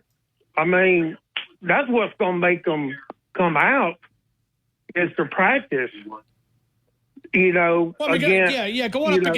up against this offense, you either get better or you get embarrassed. Your choice. Absolutely. Are they going to allow y'all to come every day, or are you only just allowed to come certain days? For media? No, it's just certain days. Yeah, it's just certain days. Yeah, so we get practice availability tomorrow. Yeah, we get to go to practice tomorrow, and then we'll take a little bit of a break for a couple of days. Actually, we'll have Tuesday and Wednesday this week. I'm sorry, Tuesday, Wednesday this week, and then we will not be Thursday, Friday, or Saturday. Saturday's going to be inside Bryant-Denny Stadium. So, it's going to be a scrimmage. But I got some great news this weekend. I ran into Brandy Shaw yesterday, and she said we can use the camp house if we wanted to. So you got full. so you have secured that spot. Okay, I got it. Yeah. We talked about it, and I told her what we was doing, and she said she didn't want her to come. So okay. Well, maybe Brandy. She's good at facilitating. Maybe she can help us. Take a. Maybe she can be our organizer. That's right. I'm all about going. Well, none of us have organizing skills. Fair enough. I'm a pretty good organizer. I organize. I keep my daughter and grandchildren live with me, so I kind of keep them on a schedule. So, Well, I'm talking about organizing to make sure that we're all, keeping everything the way that it should. So. Oh, okay. Well, no, I'm not that good doing that. We'll need some help in that department. Yeah. All right, my friend. Have a good. Thanks, Bubba. We appreciate you there. We'll get back to phone calls coming up. Barrett Sallee coming up here in just a couple of minutes. T-Town, Tide, 100.9, 1230 WTBC. Your home of Alabama Crimson Tide Sports.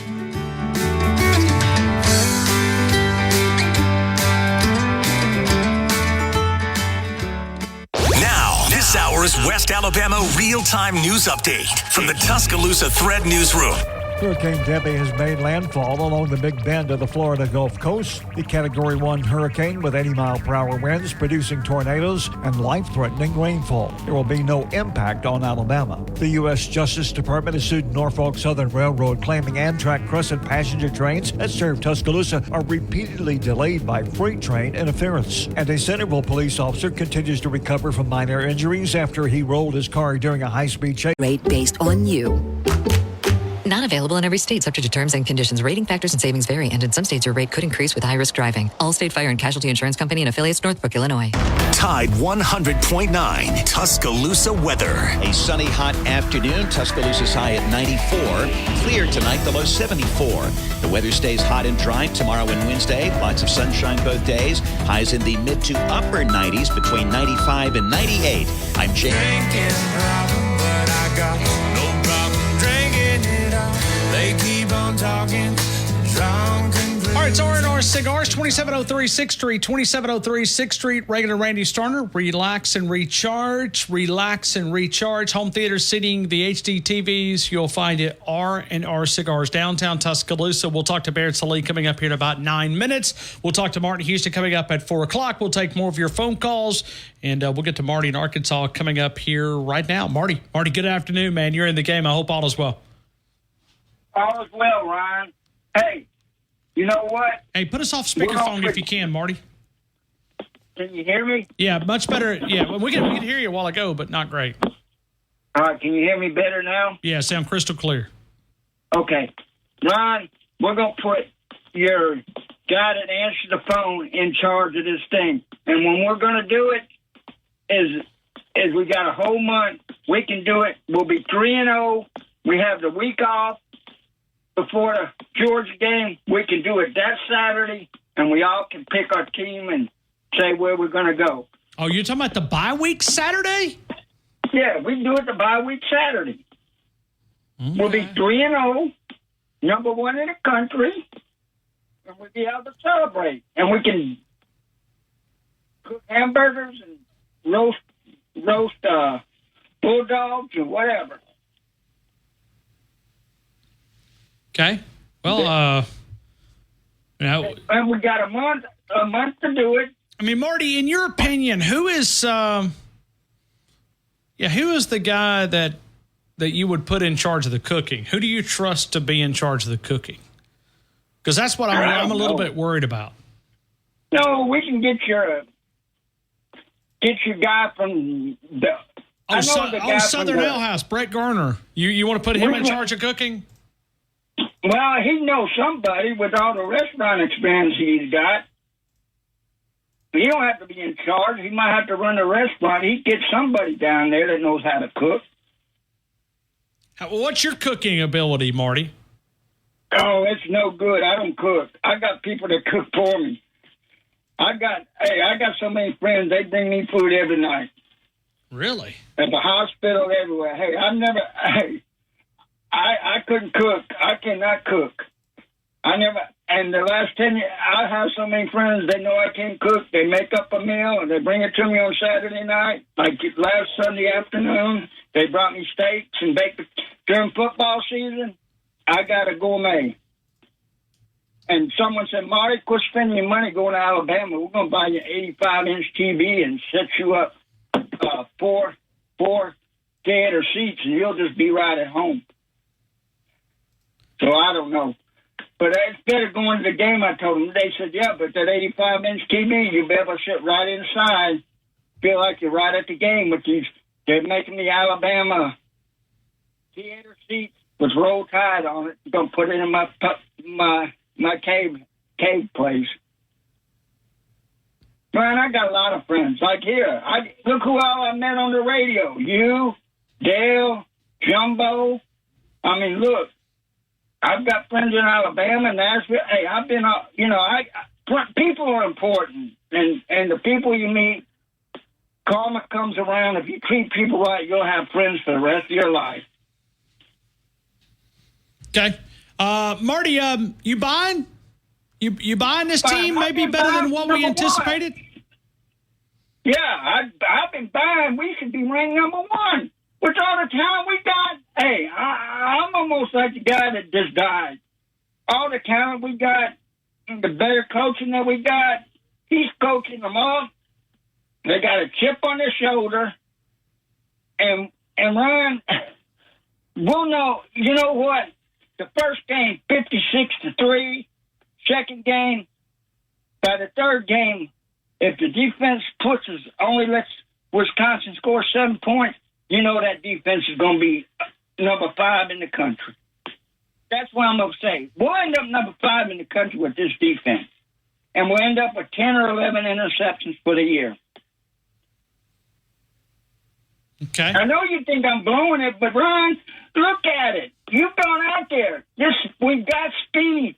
We've got people they don't have to disrupt them. They don't have to have an edge guy come up. You know where the edge guy's going to come off of? Like in the NFL, that D-back on that 4-2-5, that D-back's going to come free and knock that quarterback for a cuckoo. And then Well, they do take a lot of risk on blitzes, okay? They bring the heat from a lot of different angles. That's what I'm saying. And they're going in a 4-2-5. I went to Jamboree the other night, and I talked to the assistant coach up there, and he broke down a 4-2-5 for me because he said he's trying to put it in his 7-8 scheme. And he says, where you come from is you use your DBs. Marty, what in the world is that? My phone's going crazy. I'm going to have to let you go. Okay, thanks. I think my ears was going crazy. All right, so we'll put that on hold for just a couple of minutes. But looking at the defensive side of the football, I will tell you one of the things when you dive back into the kicker side of things, Graham Nicholson, one of the things that they're doing is I've never kicked a ball. I wouldn't attempt to. But there's a small outlet that you've got to be able to drive it between the uprights, okay? One of the things that they're doing is they circle the entire team. You got 105 guys out there. You can subtract, there's 104. Well, they pretty much get all the way around the kicker, and it gives him a small lane to kick. So even though that ended, as far as good on good period yesterday, it ended with a 45-yard miss, but it was also the way that they're jumping around and just yelling at the kicker. I mean, it's a way that they kind of simulate pressure, because kicking in front of 100,000 against Georgia in the fourth quarter, probably going to be that same way. So Graham Nicholson, I asked Coach about the kickers, and then he even added, the other things about the specialists. But Jace Burnip also hit a big punch yesterday. Let's go back to Kalen DeBoer talking about the specialists because it kind of piggybacks in the segue into where we're going with Barrett Sallee. He's been really consistent, and honestly, all our kickers have, but specifically with Graham, I stand behind the kicker pretty much. I mean, I try to make it every kick. There might be one I miss here and there, but that ball flight is what you're looking for. I like his mindset. He's a very confident guy. I don't really know how he's going to respond when he misses one, and maybe right. But he's just great to have with us. I think the team has really, accepted him in. I think he feels a part of it. And so, you can't help but look at what he's done in the past and already note that, man, this guy's really good. But you can see why each and every day. Got a good process about him. We're glad he's here. And, Burnip, since we're in the special area, I mean, between him and Nealon Hibbett and, Connor's done a good job too kicking here this camp. So I really feel like our specialists are going to be as good as any across the country. Wow. You hear that final statement right there? It's a big comment. He says, we're going to be as good as anybody in the country in the specialist department. You got a kicker and you got a punter and you got a snapper. It's kind of hard to argue with that. Wyatt? That's a big comment after losing the NCAA all-time leading scorer to the NFL. And think about where we were at before Graham Nicholson joined this team. Hey, who's going to kick? Who's going to kick? Who's going to kick? They had to go target one of the transfer portal. They did. They got the best one. They got the guy that beat out the NCAA all-time scoring leader, Will Reichard. But, hey, pitching for the New York Yankees on the closing mound of the ninth inning, a little harder to pitch for the Kansas City Royals in the ninth inning. So we'll dive into that. We'll continue with more of the game. We'll get to your phone calls and a lot more. Barrett Sallee's next. T-Town Tide 100.9, 1230 WTBC, your home of Alabama Crimson Tide Sports.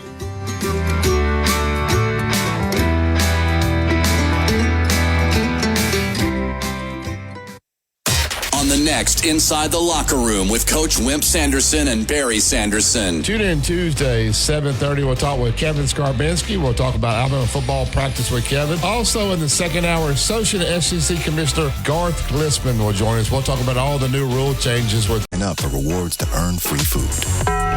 At participating Taco Bell stores for a limited time only while supplies last. Price and participation vary. Drinks exclude freezes. Tax extra. Rewards program subject to terms and conditions. Points earned on qualifying purchases. Don Wallace CPA, 527 Main Avenue in downtown Northport. Small business and personal income taxes, payroll, sales tax needs. They can also help you with nonprofit or church accounting or auditing.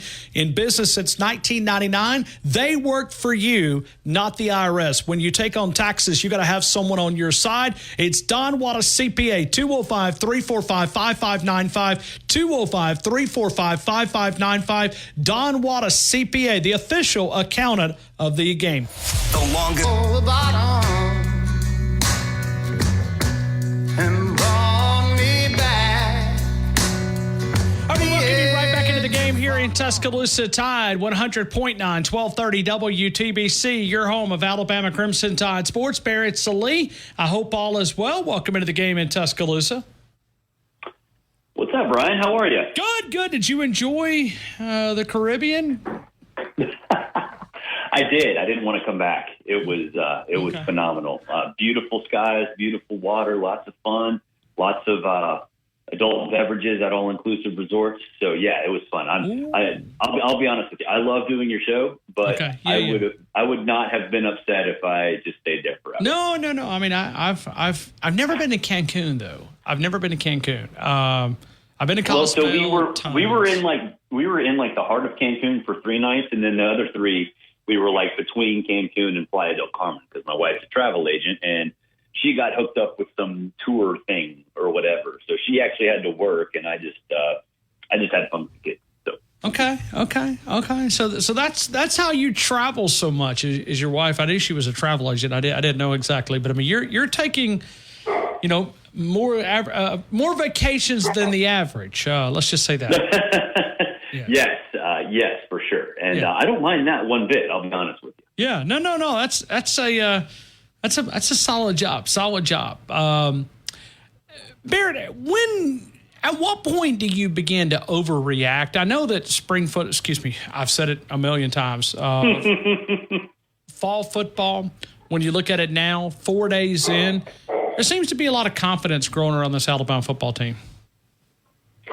Yeah, I think, this is always a time where you see the fruits of the labor of players during, optional off-season training. It's I think coaches and fans hear about things or see things and hear things that they're happy with. The progress isn't where it needs to be, but generally speaking, programs that have stability, programs that have coaches who are, have a philosophy in mind and let the players take that philosophy and run with it, see a lot of games in the first week of spring practice. So, it's not surprising. I would say this, it's a bigger deal if you don't hear those things. I think it's kind of like one of those situations when you hire a new coach. Well, Coach X won the press conference. Well, yeah, he better have because it would be really, really bad if he didn't. So not surprising at all. And most importantly, injuries have been relatively few and far between, with Montrell Johnson really being the one that kind of stood out at Florida over the course of the last week or so. So you look at this Alabama team. I know there's been a lot of talk around, the offense. You expect that it would be explosive, but 4 days in, this defense may not be as bad as maybe what we thought it, or maybe as down. I don't know if the word bad, but the secondary was one that Coach Saban picked on back at SEC Media Days when you and I were there in Dallas. But you start looking at Keon Sapp, Malachi Moore. You look at Jackson, who transferred from USC, and then you got to solve another corner spot. But there's a chance that this secondary may not be as low as maybe what we thought. Yeah, and if that's the case, then, basically front to back, Alabama's pretty set there. Defense ahead of the offense, obviously that's kind of how things work leading up to game week. So not necessarily surprised about that, but that's the weak spot. You mentioned Nick Saban definitely was critical of that unit, and it's crazy because that's obviously, where his foundation is. So, I think that the reports, if it's true that the secondary is better than people realize or better than maybe the coaching staff expected, then I think, yes, you can be confident that the defense is going to be solid. So I think with Kalen DeBoer and with this offense, you got to play complementary football. I think it depends on what you get at Jalen Milroe. And if you get, explosive play from Jalen Milroe, then all you got to do is, if you're the secondary, is be adequate. And I think it certainly sounds like adequate might be the floor for this unit so far. Bear, let's go to the Auburn Tigers, because you've written about this here on Outkick. Hugh Freeze's recruiting successes will have Auburn vying for a title sooner than you think. Barrett, sounds like you're a little bullish on the, speaking of stock market terms, a little bit bullish on the Auburn Tigers. Not many people bullish about anything on the stock market today. True. I'm trying to be positive here, okay? I'm trying. Oh, God, what a bloodbath. No, I mean, I think, it just fell another 1,000 points. No, I'm just kidding. Oh, lovely. Yeah. Lovely. Yeah. But, hey, we're all headed to the right direction. If you don't believe me, just ask the people that are in charge. It's transitory, right? No, okay. Now you got me sidetracked. Auburn. We can talk about the stock market. I mean, do you have any trading advice? I mean, I'm looking at my portfolio. Royal Caribbean was up 2 cents compared to the day. That was a win. Hey. Let's see if I can find another. That's about it. Yeah, I don't see it. No. Here we go. Here I got one. It was up 3 cents. First, I don't even know what this is. First Trust Enhanced Short Maturity ETF Fund. So that was the only green that I have on my portfolio. How about yours?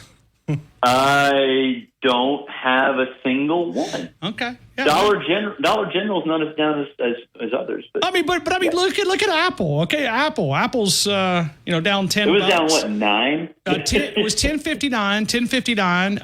Microsoft down 13.34.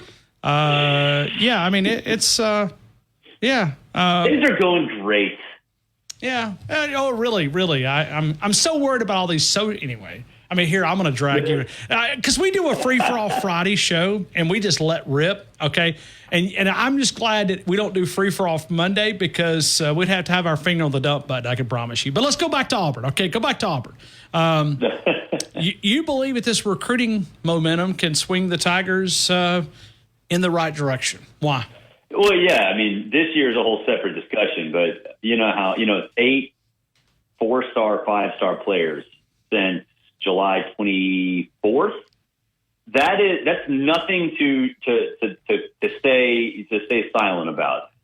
You guys know this. I mean, it's not just when you get good players; it's that you're getting good players in bunches at times where momentum can fuel even more of a run, right? Because high school football is right around the corner. You're not going to have a ton of people over the next month committing.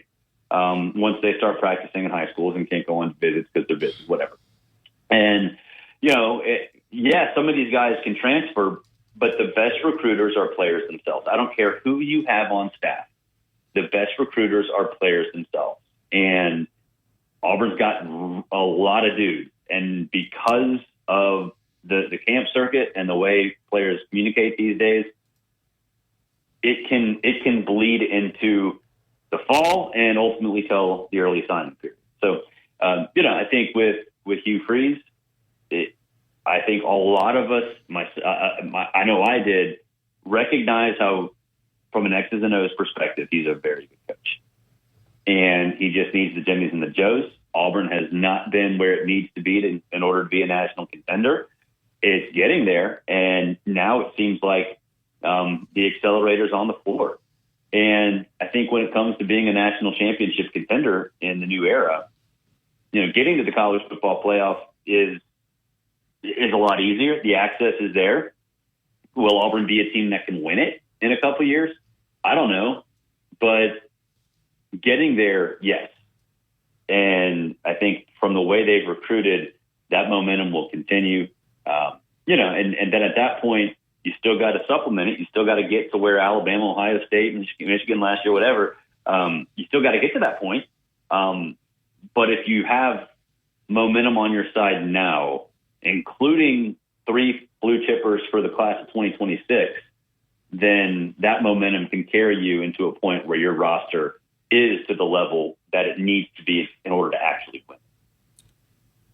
Barrett, but my question is, because Auburn has always been quick on the trigger, okay, to pull it even, I look at Gus and I think about a coach that was one game away from being 500 against Nick Saban. Let that sink in.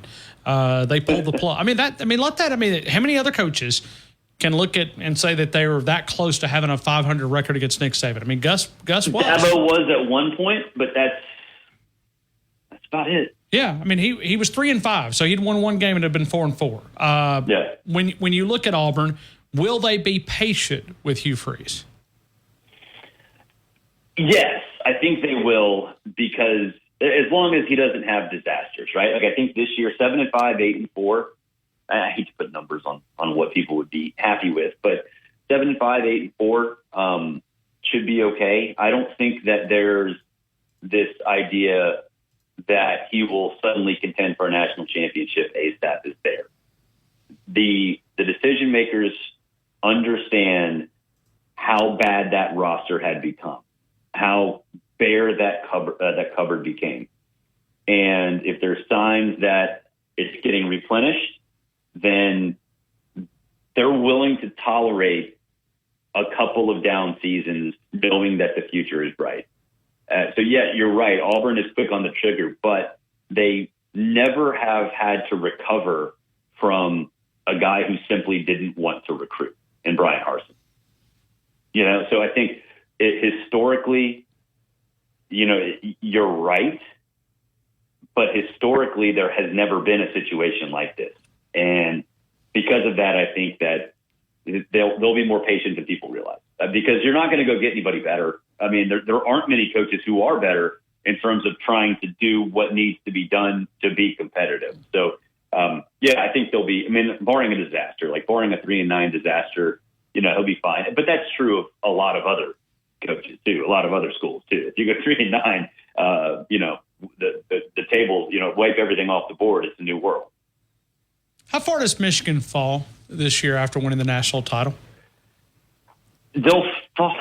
The thing is, their schedule isn't that bad. From a conference standpoint, from a conference schedule standpoint, I had a conference with Texas and all that stuff. Yeah, it's different. But, I think with the defense is so solid, even though they've lost a lot of pieces, front to back, they've got dudes.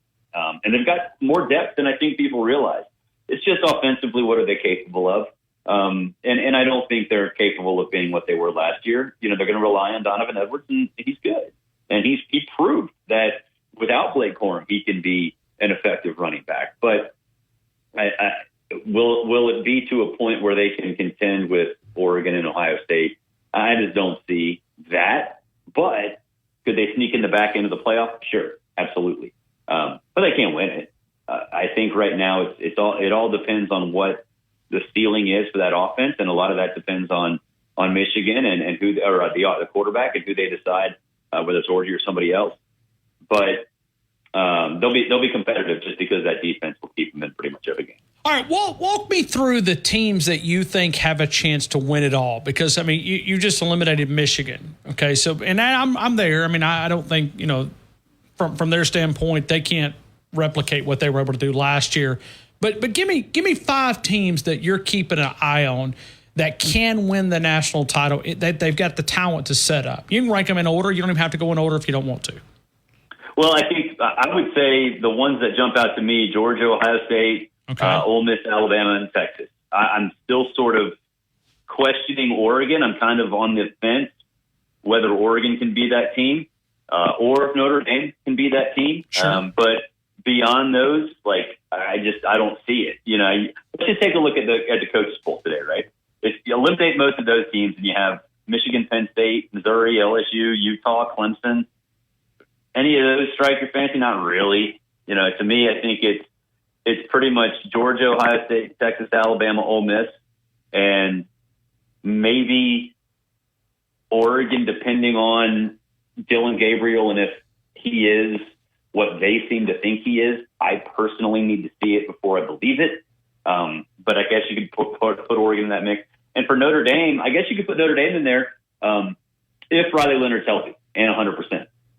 His 100% from when he was at Duke. If his injury has just like kind of moved his 100% down a little bit, then you got a little bit of a problem. But I think Notre Dame can maybe be in that group, but on the fringe but near the fringe for sure. All right, but I bet if you went through those teams that we talked about, let's start with Georgia. And I try to say this often when you look at Alabama fans going, okay, well, hold on, you got some weaknesses. Well, you could go to all these teams and you could probably find a weakness somewhere. Where is Georgia's weakness in your opinion? Or do they have one?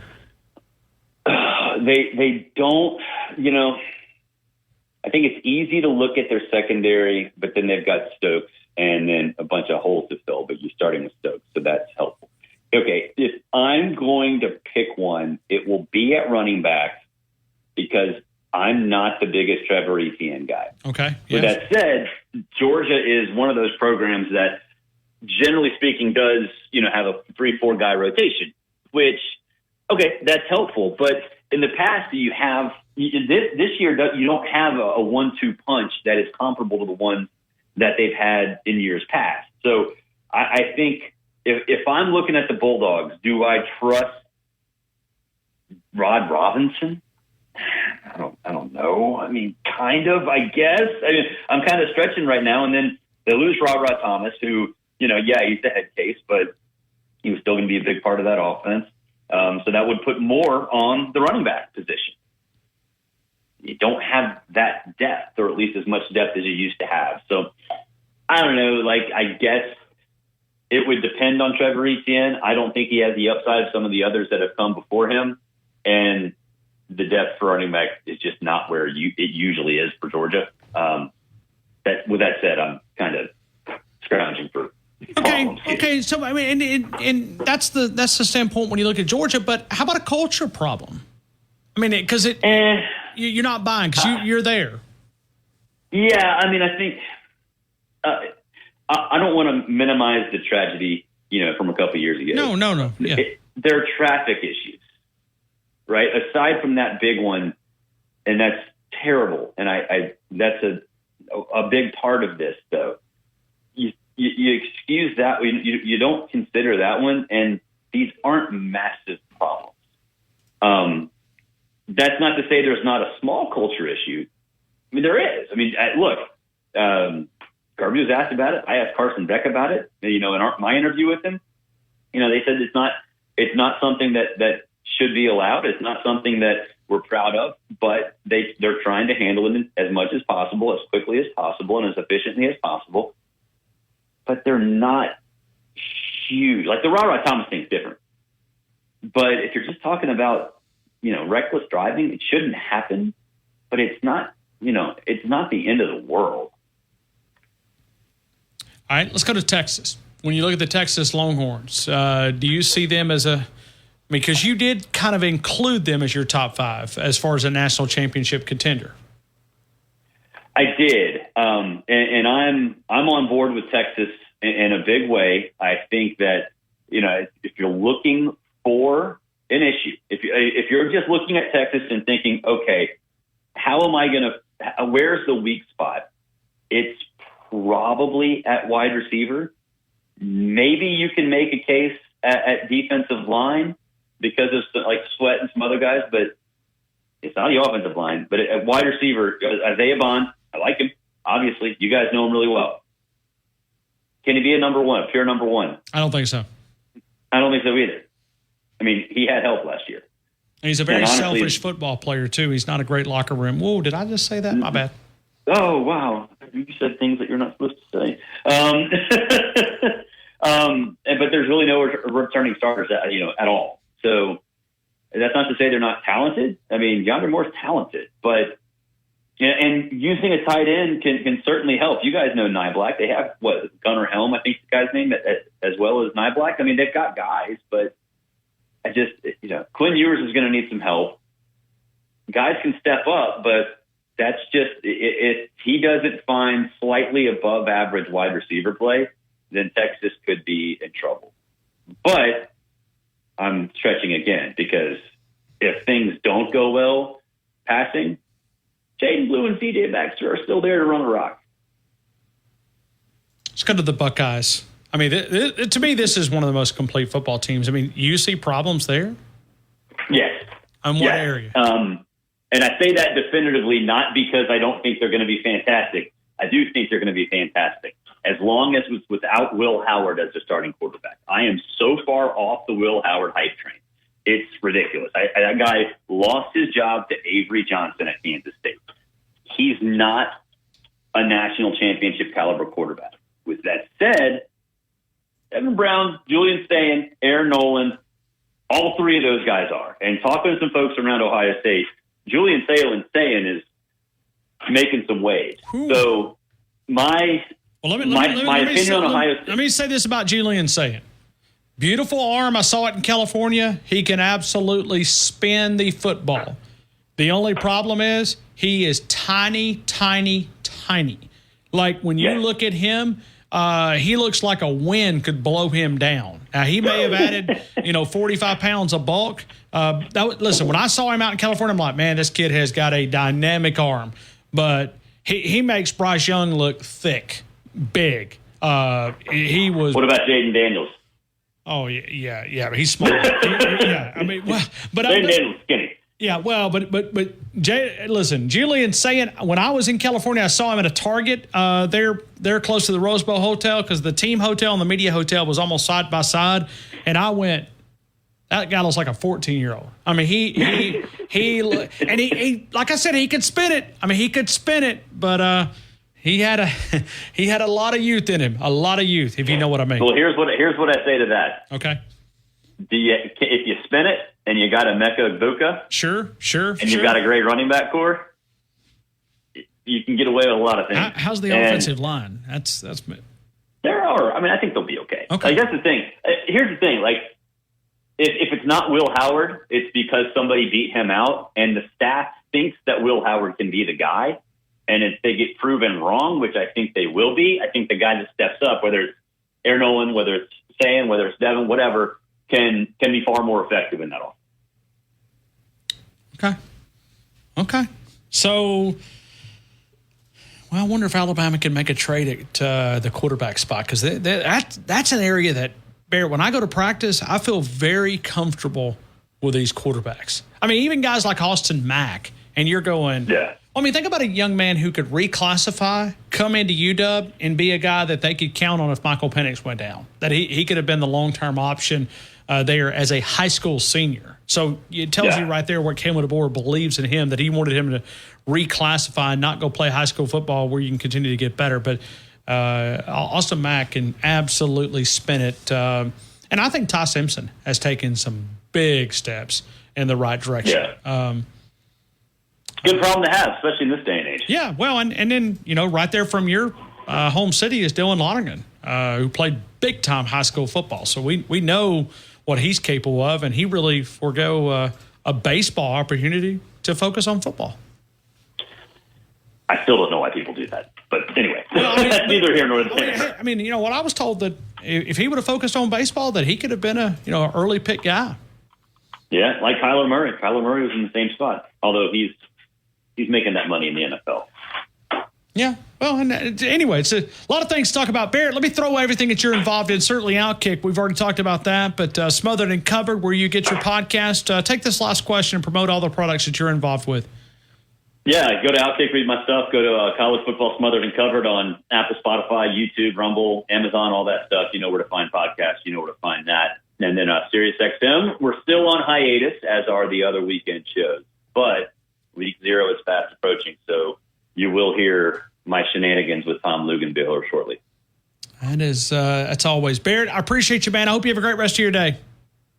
Thanks, Ryan. You too. Thank you. Barrett Sallee helping us out there. We're going to continue with more. We got a lot of things to get to, a lot of things to talk about. T-Town Tide 100.9, 1230 WTBC, your home of Alabama Crimson Tide Sports.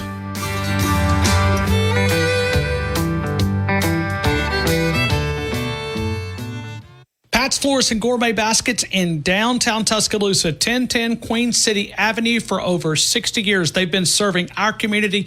They specialize in a large inventory of fresh flowers, weddings, gourmet fruit baskets. If you're trying to lift someone's spirits, it is Pat's Florist Gourmet Baskets by calling 205-345-5093. Delivery options are available, but it's more than just flowers at Pat's Florist and Gourmet Baskets, 1010 Queen City Avenue. 30 miles. And if they don't have what you need, they'll get it. Cypress Supply, 2036 62nd Avenue, Tuscaloosa. Cypress-supply.com. Southern Ale House, 1530 McFarland Boulevard. As you know, it's one of my favorite places. Eat Southern, be Southern, the daily lunch and dinner specials, the great menu that features that Southern cuisine, like the bacon wrap meatloaf, the fish and taters, the biscuit sandwiches, the great steaks, the great chicken entrees, great sandwiches, including the pickle burger, the Ale House burger, the yard bird, great desserts, and always that featured bread pudding that Brett Garner's cooking up. Let Southern Ale House cater your special event by calling Taylor at 205-248-7500. Call ahead orders always welcome.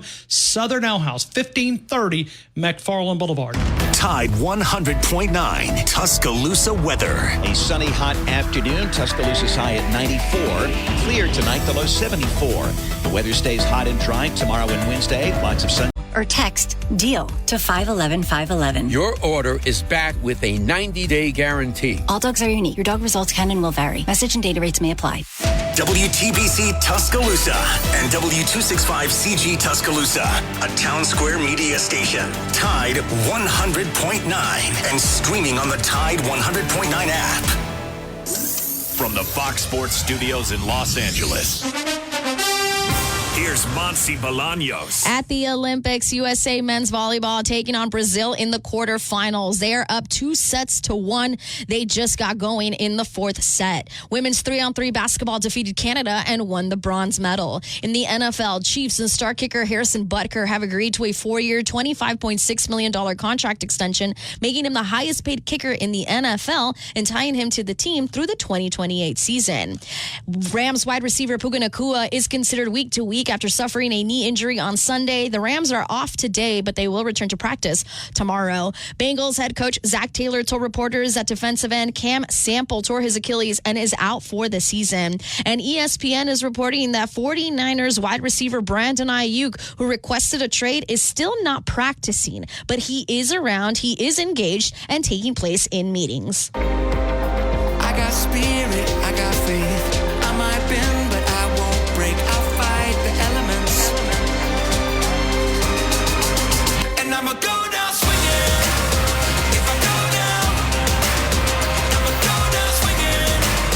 If I go down, I'ma go down swinging. If I go down, I'ma go down swinging. If I go down. This ain't our home. Nah, not even close. They camouflage like we fighting some ghosts. You start to doubt everything that you know. I feel the heat and it's starting to show. They try to break us, make us wanna give in. Lay down our arms, provocate us again. Lay down a fight, I can never relent. And I'ma take it all the way to the end. I'll fight the elements. I'll fight the elements.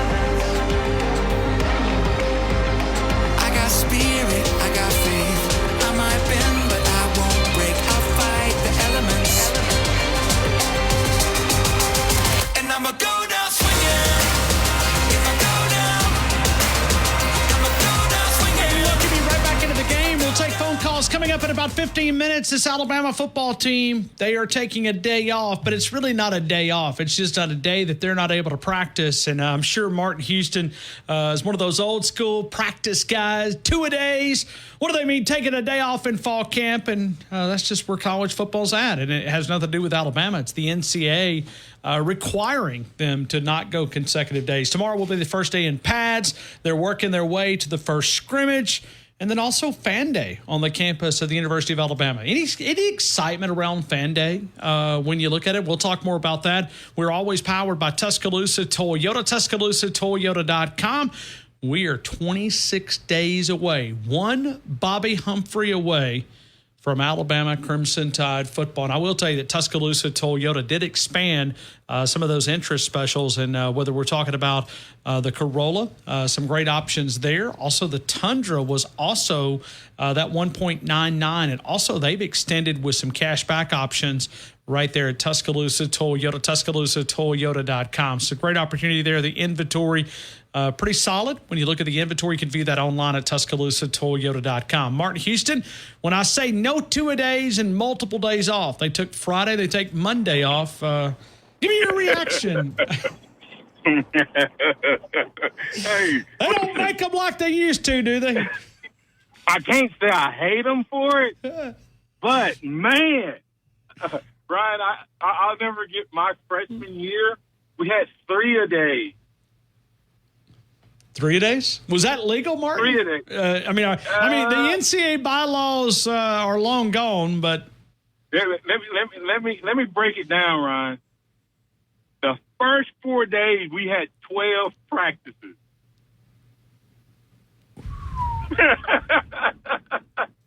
Then we went. I think the last 2 days. I think the last 3 days of that first 7, we went. I think we went 2-a-days. We did. I think it was the first 4 was like 3 days, 3 times. We practiced. We did the morning. We came and we did our special team for an hour. Then we came back and had a regular practice without leaving. We would just go upstairs, refuel, etc. Then go to meetings. Then we went back out and practiced. Then we got to go for lunch. Then we came back, treatment, meetings, practice. Then went and ate dinner. Then came back and met till like 9:30, 10 o'clock at night.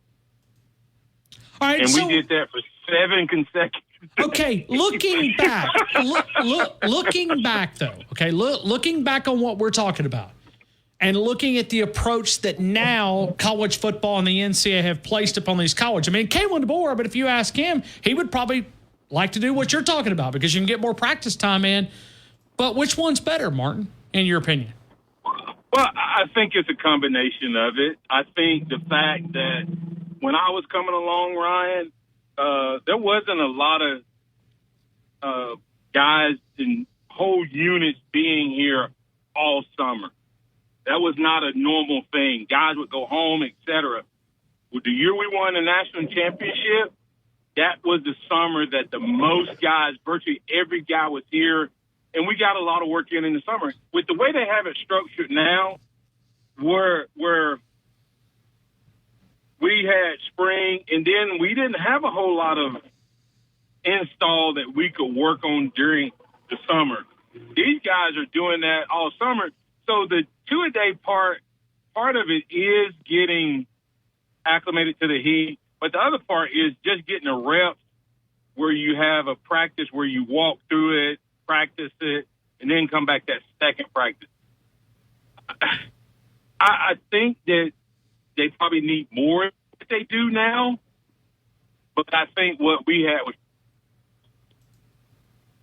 a good medium in between. All right. Let me ask you this, because, Martin, I'm 2 hours into the show. I'm reserved on where I want to go, okay? Because I really believe that this team is going to be better than what we anticipated, but I'm hesitant to go out there. At what point of camp is it beyond this first scrimmage? You get past that? Because when you go out there, because we've read all the negative press clippings throughout the offseason, and then when you go to practice and you're like, looks like a pretty good team to me. Oh, yeah, that secondary? Oh, yeah, there's some dudes over there. Oh, yeah. Oh, yeah. I mean, like you're looking out there and you're going, at what point do you begin to say, okay, we're beyond this first scrimmage? Is the scrimmage, is that a good barometer? I mean, eye test is out there. Well, to me, Ryan, I started the conversation yesterday. Can this team win a national title? And I started off with can versus will, because I want to get to the will part. Can this team win a national title? Somebody's going to have to call me up and tell me why everybody thinks Ohio State, Georgia, Texas, and Oregon has a better chance winning a national title than Alabama. Are they clearly more talented? No. I mean, Alabama's in the same talent pool, okay? Which one of those 5 teams, Ryan, is used to playing a tougher schedule where they have to play contenders? Ohio State has a 1-game schedule, but that changed with the addition of the Pac-12. Georgia's had a 1 or no game schedule until the SEC championship game. That's changed. Georgia has to go on the road against Alabama, Ole Miss, and Texas, the other 3 top teams. Somebody tell me who has Texas had to beat? They usually had to beat Oklahoma. Last year they beat Alabama, okay?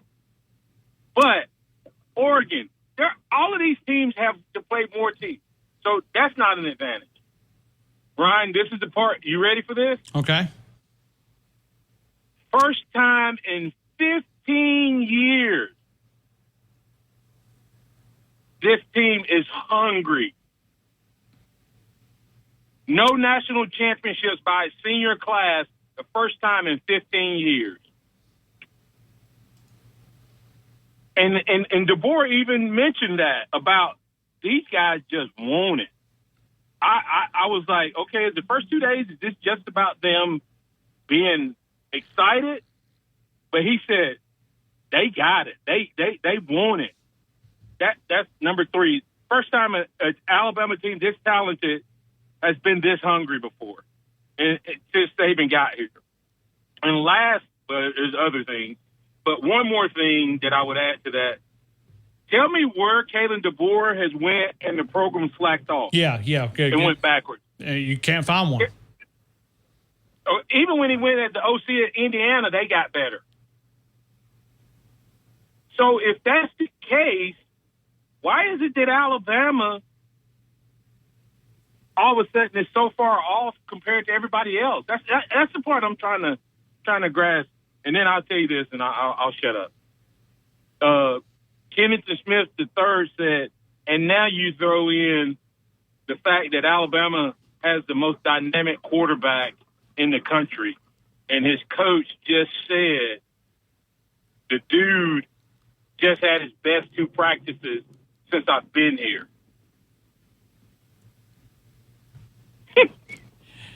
All right. It's go all in, Ryan. Okay, so you're telling me to go all in, but see, I'm being hesitant. Okay, I'm just looking. Like, I walk out of that practice facility, and as I'm walking to make my comments on social networks, I'm going, okay, what do I say? Because I don't want to be one of those guys that just reacts to everything I see. But Martin, that's a good-looking football team. I mean, we could go through the wide receivers. Let's just stop it there, okay? Yesterday, Kalen DeBoer was asked the question. He said, how do you keep all those guys happy? First comment out of his mouth, that's Jamarcus Shepard's problem, not mine. And he's just joking, and he laughed, and he goes, no. But, I mean, the way he said it, Wyatt, do you have the Kalen DeBoer audio on wide receivers? He was asked about wide receivers. Listen to his comment right here, okay? What does that say? He agrees with what we're asking. That is a deep wide receiver. Here's Kalen DeBoer. Listen to it, Martin. This is what he said yesterday talking about the wide receivers. Yeah, that's Shep. That's Shep's problem. No, I'm just kidding. No, he's done a great job, and in our system, we're able to really find roles and you can't have tendencies that are so obvious for the opponent based on the personnel you have in the game. But, every guy's feeling like they got chances and opportunities to go out there and show what they can do. And we do. We have some different, skill sets that each guy brings to the table. So, utilizing those and also just bringing the rest of whatever those guys have that maybe continue to be developed. Shep's the best when it comes to that. And our guys are just grinding, they're grinding, they're attacking it. They're making some great plays out there. And, I can tell that they enjoy being out there as part of this system and eager to continue to learn and improve. Your comment on that? Well, what that's telling me is that Ryan Williams may not be ready to know the whole playbook and run everything in week one, but he'll have a role. We're going to have Kendrick Law, and we will use him like the 49ers use Debo. We will find a way that we can put all our guys out there in different packages, but we will disguise the fact that some of them will have specific roles in those packages. I mean, it's just it sounds like a guy who, first of all, he has a lot of talent, Ryan, but secondly, he also understands this new world of transfer portal and the fact, you remember, and I will give Pete Golden credit for this. Pete Golden said one time, is sometimes you have to manufacture depth.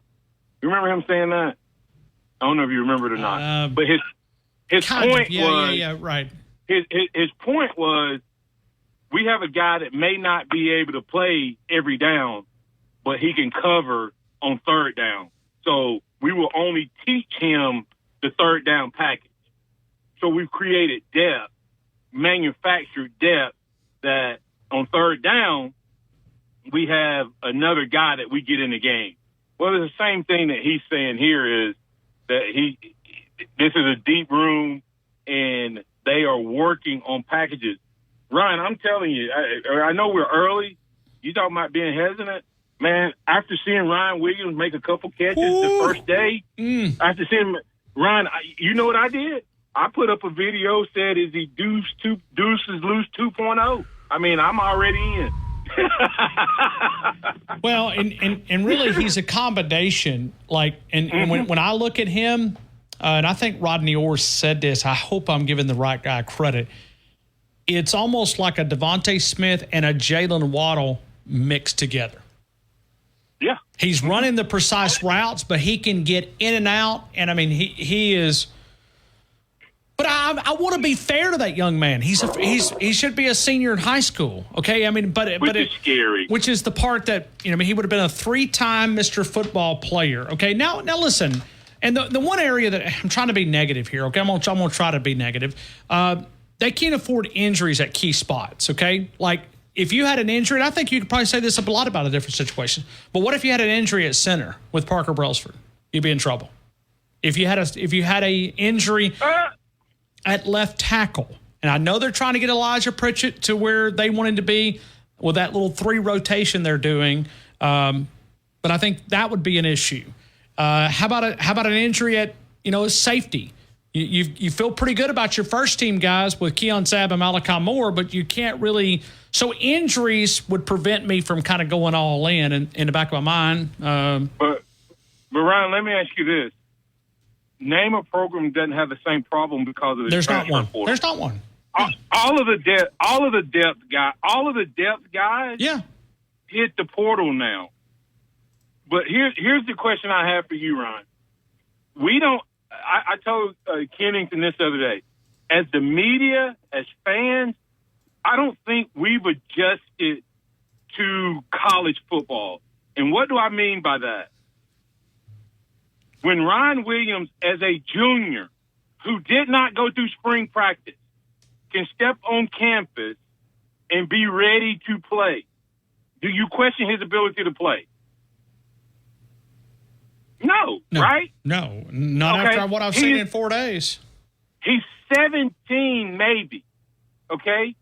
Now, that's without a spring. That's without a senior year.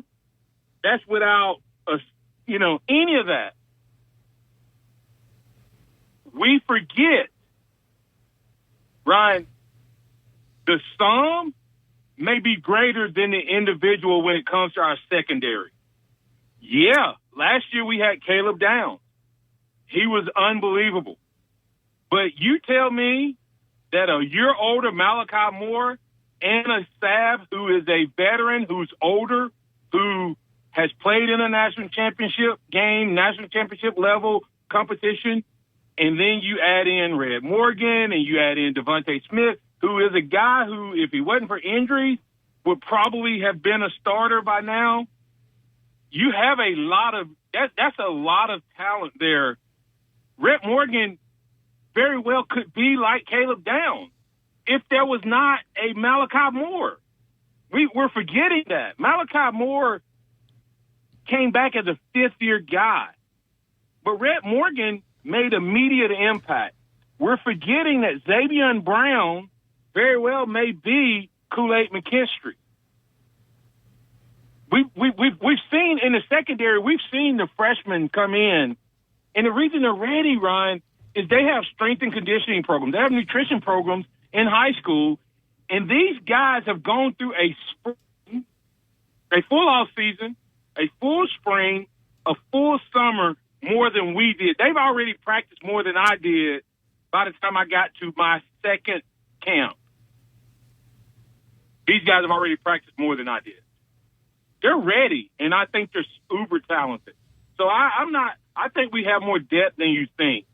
And I think the Vandermark guy is going to be our kind of swing guy in the middle. Sure. The only one I have a question about, for the most part, I think Vandermark. Let me say this: I think Vandermark is Landon Dickerson.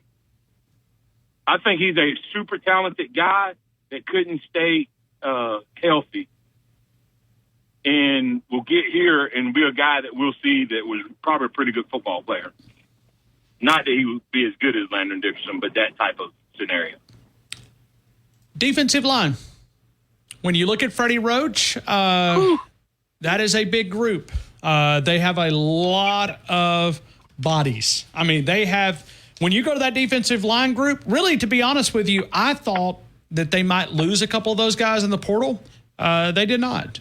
When you look at that defensive line group, you need a stud. You need a guy that can create havoc, that requires to be, some special attention every single play. I don't know who that guy is, but the numbers are there. Who's going to step up in your mind? I did a poll a few weeks ago. Who has a breakout year? I'm hoping it's Tim Smith, but I chose. But I've been waiting on Tim Smith for so long. Well, I know. But remember, Ryan, we forget. We waited on Jonathan Allen for 3 years, and when he did get it, it was nasty. We waited on Quentin Williams, and when he got it, it was nasty. Yeah, it was. I think that's Jaheim Otis. I hope Tim Smith has that type of year. I think he can have that type of year. I'm expecting that type of year. But I think Jaheim Otis, Ryan, what we've not seen, they say he still has his power, he still has his strength, and he was already athletic at 350 pounds or whatever it was. We didn't get to see him with that new body last year really play.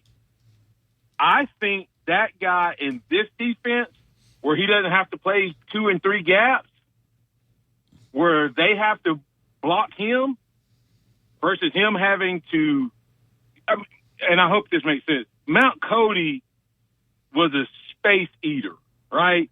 He was, that's kind of the Saban thing, is that defensive lineman wasn't necessarily there to be a playmaker. He was there to take up space. He was there to keep guys off the linebackers.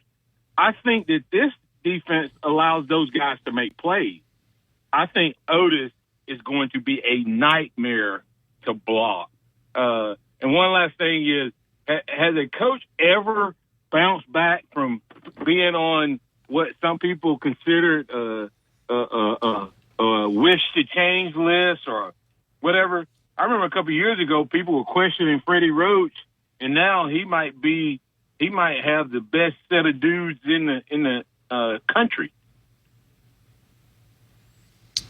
Tell you what, there won't be any excuses if this defensive line, can't. I mean, like if you can't do it with this group, well then you're just never going to do it. But I believe in Freddie Roach.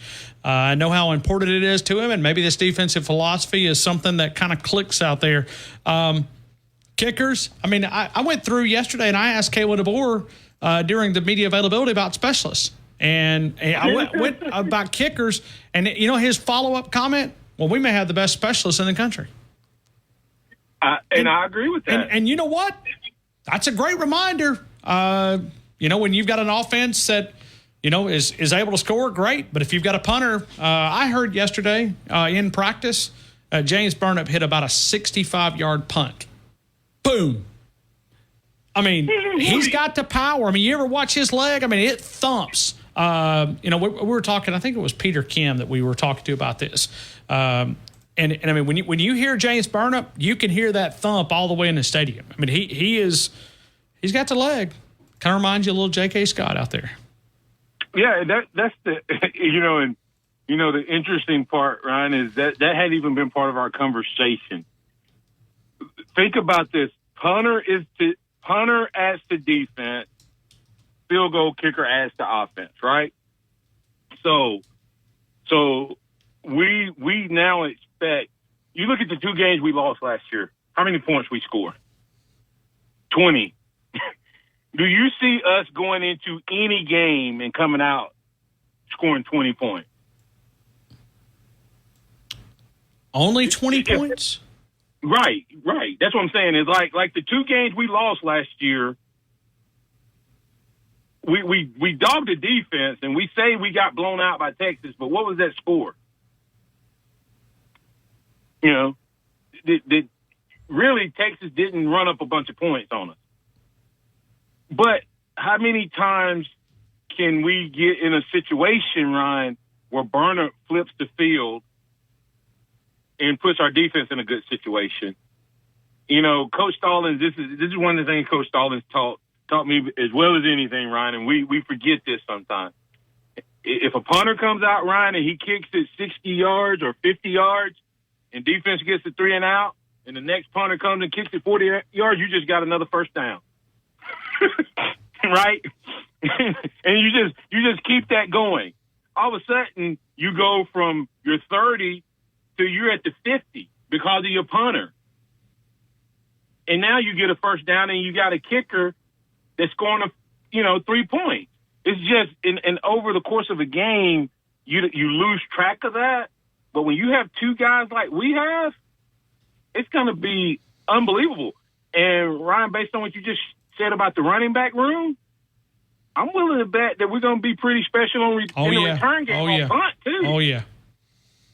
Martin, I mean, look at here. I mean, you've done it in 26 minutes. You've got me pushed over the cliff. I mean, I've been hesitant the entire day, and here we are. Hey, let me give you one more thing to push you over the cliff, Ryan. Okay.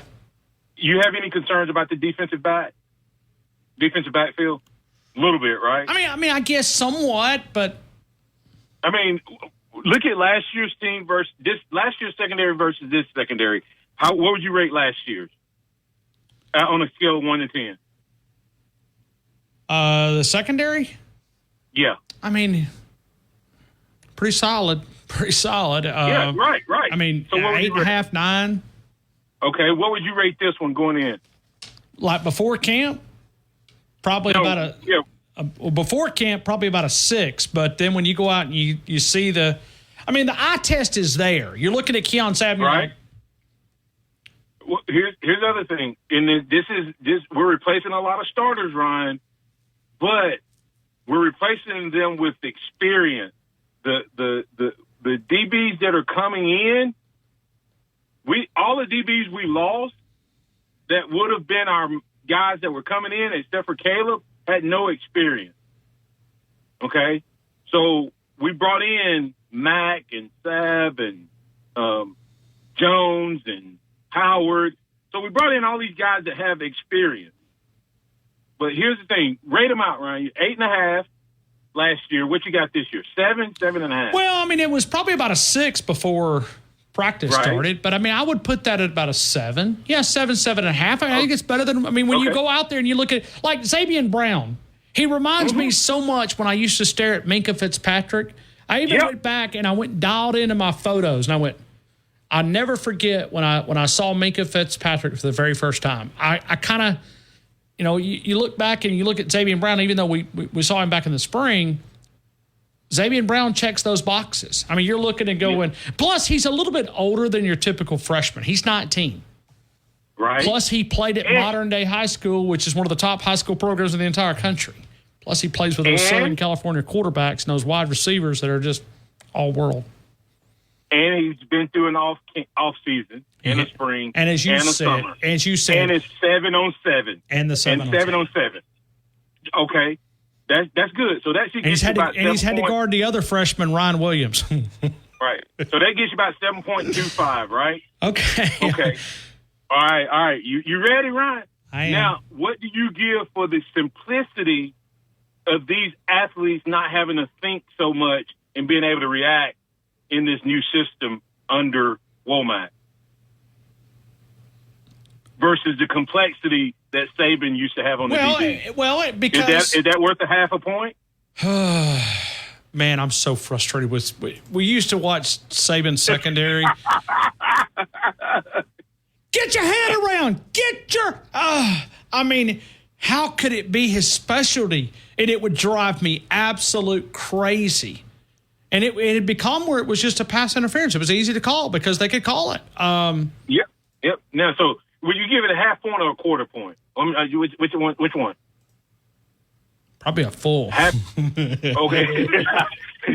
Well, let's just give it a half point. So we're at 7.75. Now watch this, Ryan. What Teague and Langham and all them were good DBs. What made them great?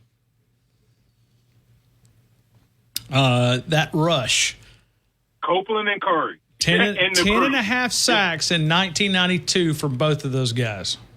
Okay. What did we just talk about a few minutes ago? Defensive line.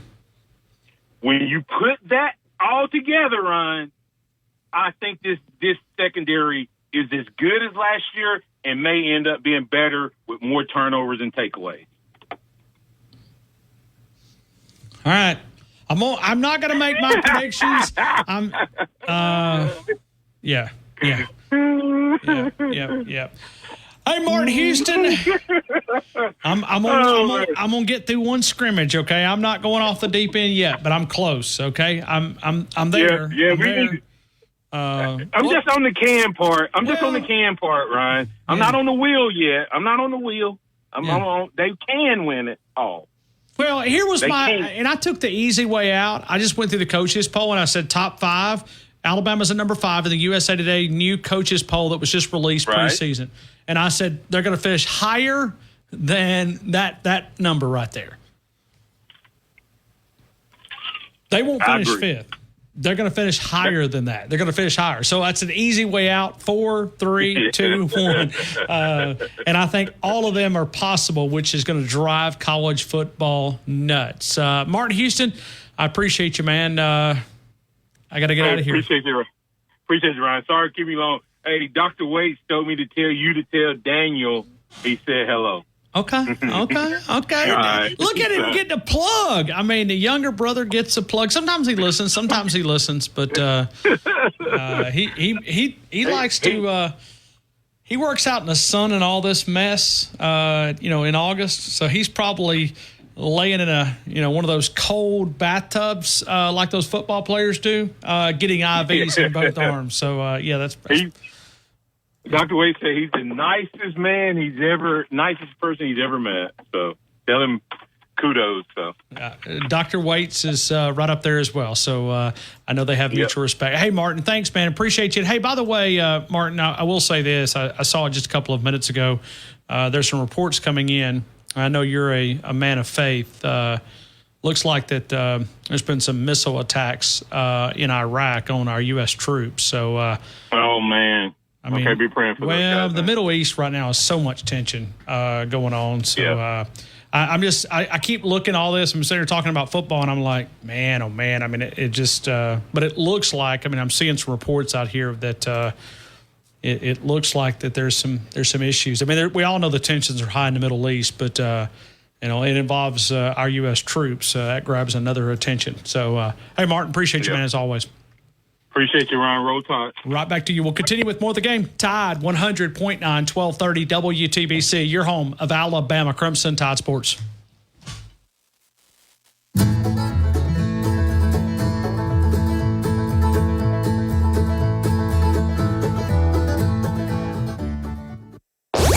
This hour's West Alabama real-time news update from the Tuscaloosa Thread Newsroom.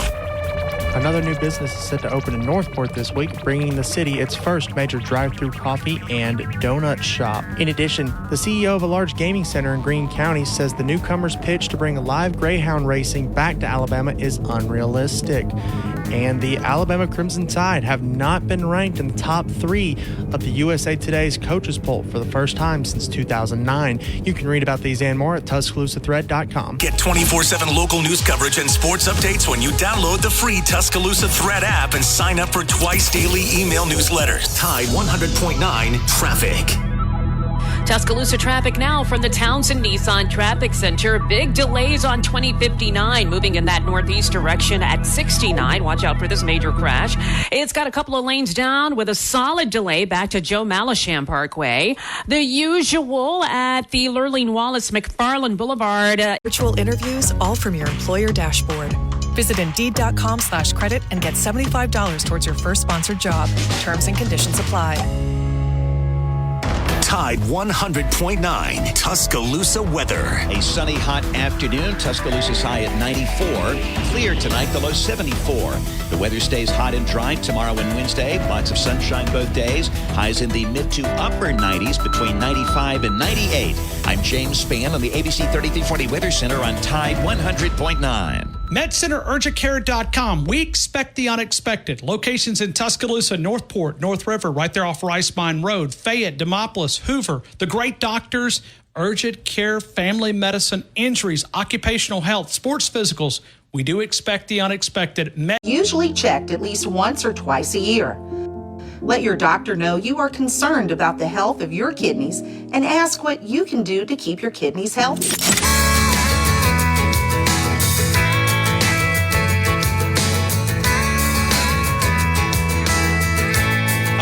Very proud of myself. I was trying to push back a little bit on Martin, just trying to be hesitant, trying to be reserved, just trying not to overreact. But it's very easy. If I slipped you guys into practice and I allowed you to talk to the people that I talk to, it's there. It's there. I mean, hey, this Alabama football team, I think, is going to be better than what we anticipate. We'll continue with more.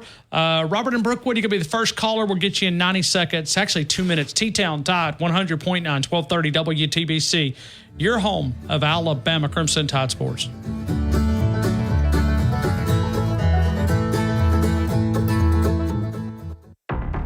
With only 43 seconds remaining, facing a 4th and goal from the 31-yard line at Jordan-Hare Stadium, quarterback Jalen Milroe finds himself under immense pressure, scrambling to connect with Isaiah Bond in the corner of the end zone for a miraculous come-from-behind victory over Auburn.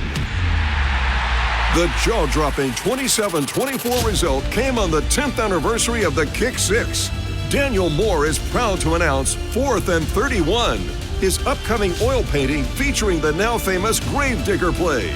New Life Art is now accepting pre-orders for limited edition fine art prints and canvases of 4th and 31. See the preliminary pencil sketch for the artist's full color painting at DanielMooreArt.com. Pre-order your artwork.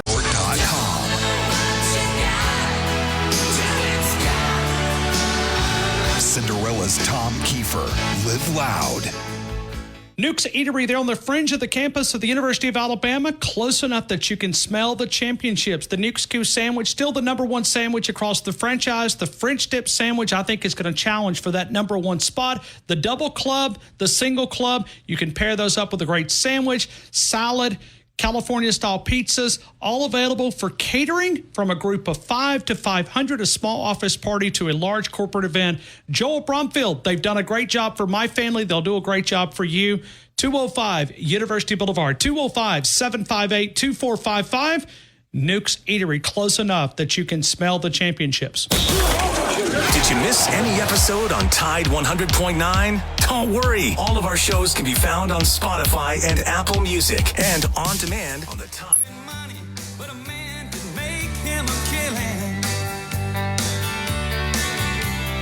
All right, here we go. 26 days away, brought to you by Alabama Credit Union. Let's go to Robert in Brookwood. Robert, good afternoon. You're in the game. I hope all is well, man. What's wrong?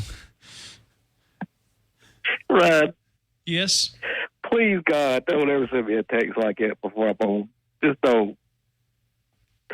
Jumbo has a spirit of interpretation. You need to ask him. Robert, don't you say another word. Fine, I'm not. Just move on. You brought it up. I didn't bring it up. I just said I couldn't understand it. I'm practicing. I'm baffled, brother.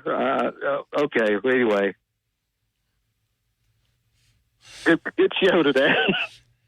All I said was, can you understand it? Yeah. Moving on, Ryan. If you don't, I'm going to lose it on air and I have to hang up. Okay. I'm not going to say another word. You brought it up. I didn't bring it up. Ask me a football question.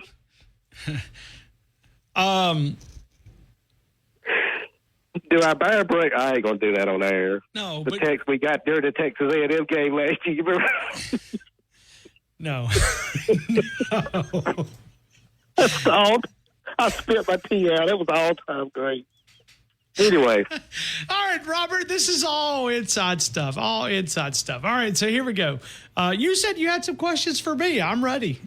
You said you had a few questions about Alabama football. Do you really, without looking through crimson-colored glasses? Yes. Let's do this one first. Yes. Think Alabama's going to beat Georgia this year at home? I think they've got a chance. That is not what I asked. Everybody's got a chance. Vanderbilt has a chance. Okay, I believe Do you think Alabama will win, yes or no? Okay, let me answer it this way. I think they've got a better chance than what I thought 2 weeks ago. Georgia better be worried about this Alabama offense. Well, I got a friend that passes through every now and then on a truck, and he's from Aiken, South Carolina. He's a Clemson fan. And it's just talk, but he says we've been disappointed. He said he sees a hungry team. A lot of things. He said don't be shocked if they beat Georgia the opening game in Atlanta because they've got a very good defense. So we'll see. It's not no easy schedule. Now, Robert, this is really dreaming, okay? Really, really dreaming. I'm just going what the man said. He said they've had a very good defense. But let me say this. What if Georgia... Let's look at their schedule, okay? What if Georgia loses that first game? You talk about the pressure the rest of the way. Now, would it help us or hurt us if Georgia happens to lose that game against Clemson? I'd rather see them lose it. Okay. So I don't want to do nothing to help Georgia. We look at their schedule. Could they lose 2 games in the month of September? If they lose to Clemson, I guess it's possible. And so we look at the Dogs in their regular season schedule. Let's just go like a worst case scenario. Don't they have a week off too before the Bama game? They do. Yeah. Okay. They do. So you got Clemson. Let's just you said, hey, your buddy was telling you this. So let's just put that as an L. Okay. Let's just say. I mean, let's just stretch it out there. Okay. Say it's an upset. Clemson upsets Georgia the first beats game. them by 1 point with an overtime kick or whatever. Okay. So Clemson beats Georgia. Tennessee Tech, that's easy. Kentucky, that's easy. At Alabama, let's put that in the win column for Alabama. It's an L for Georgia. All right, then they take on this small team from Lee County, Auburn. That's a win. Easy. It's at home. Mississippi State at home, that's a win. Then they got to go to Texas. And everybody's, kind of buying the Texas Longhorns. At Texas, in Austin. Worst case scenario? I mean, let's just say it's an L. 100,000 fans, I think Texas accepts them. Then they come back home and down in Jacksonville, the largest outdoor cocktail party, they play Florida. Yeah, they beat Florida. Okay. Here's your game. in Oxford, Mississippi against Ole Miss. Let me share something that me and Jumbo's talked about for years. Ole Miss is Ole Miss. Don't look for a great year like everybody thinks they're going to have. I agree it's still Ole Miss. Because once you put that expectation and you're now, with all that stuff, lofty expectations, all right, then you play Tennessee on at home, Massachusetts and Georgia Tech. There's 4 toss-up games, and you can really probably put 5 in there with Tennessee, but I doubt Tennessee's going to beat them in Athens. I just don't think they got the team. But with this culture problem they've got over in Athens, because I disagree with Barrett Sallee. I think there is a culture problem over there. Well, of course he's going to say that. Anything. We just disagree. Being Barrett. Well, it's just we disagree on that one, but okay. But you've never heard Barrett admit that there's ever been a culture problem at Auburn, had you? Even when everybody knew it was. Scam Newton wasn't a culture problem, was he? But according to Barrett, no. So, grain of salt. Now, according to Barrett, his latest article on Outkick says that Auburn is now, with all these recruits that are not going to sign until December, they're going to lead Auburn back to a title game. Yeah, well, of course. He's an Auburn grad.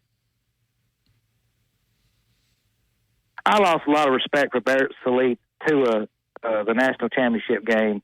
I heard him on the national radio say Georgia has a better offensive line. They have a better receivers. They have a better running back. They have a better quarterback. They have a better defensive line. They have better corners. They have better safety. They have better linebacker, and they have better coaching. So I'm sitting there saying, we're fixing to get beat by 40. And the guy asked him, he said, well, Georgia's going to win by 7. So, our most famous caller who's went on to be with the Lord now, Dawson, you know what he thought about Barrett Sallee? What do you say? Remember, he always said, why you got to have that man as a guest? He never says nothing good about Bama. So all I'm saying is, no. I know I used to. Yes. Yeah. Trust me. I've read a bunch of those emails over the course of time. That and Facebook messages where Dawson used to communicate with me a lot.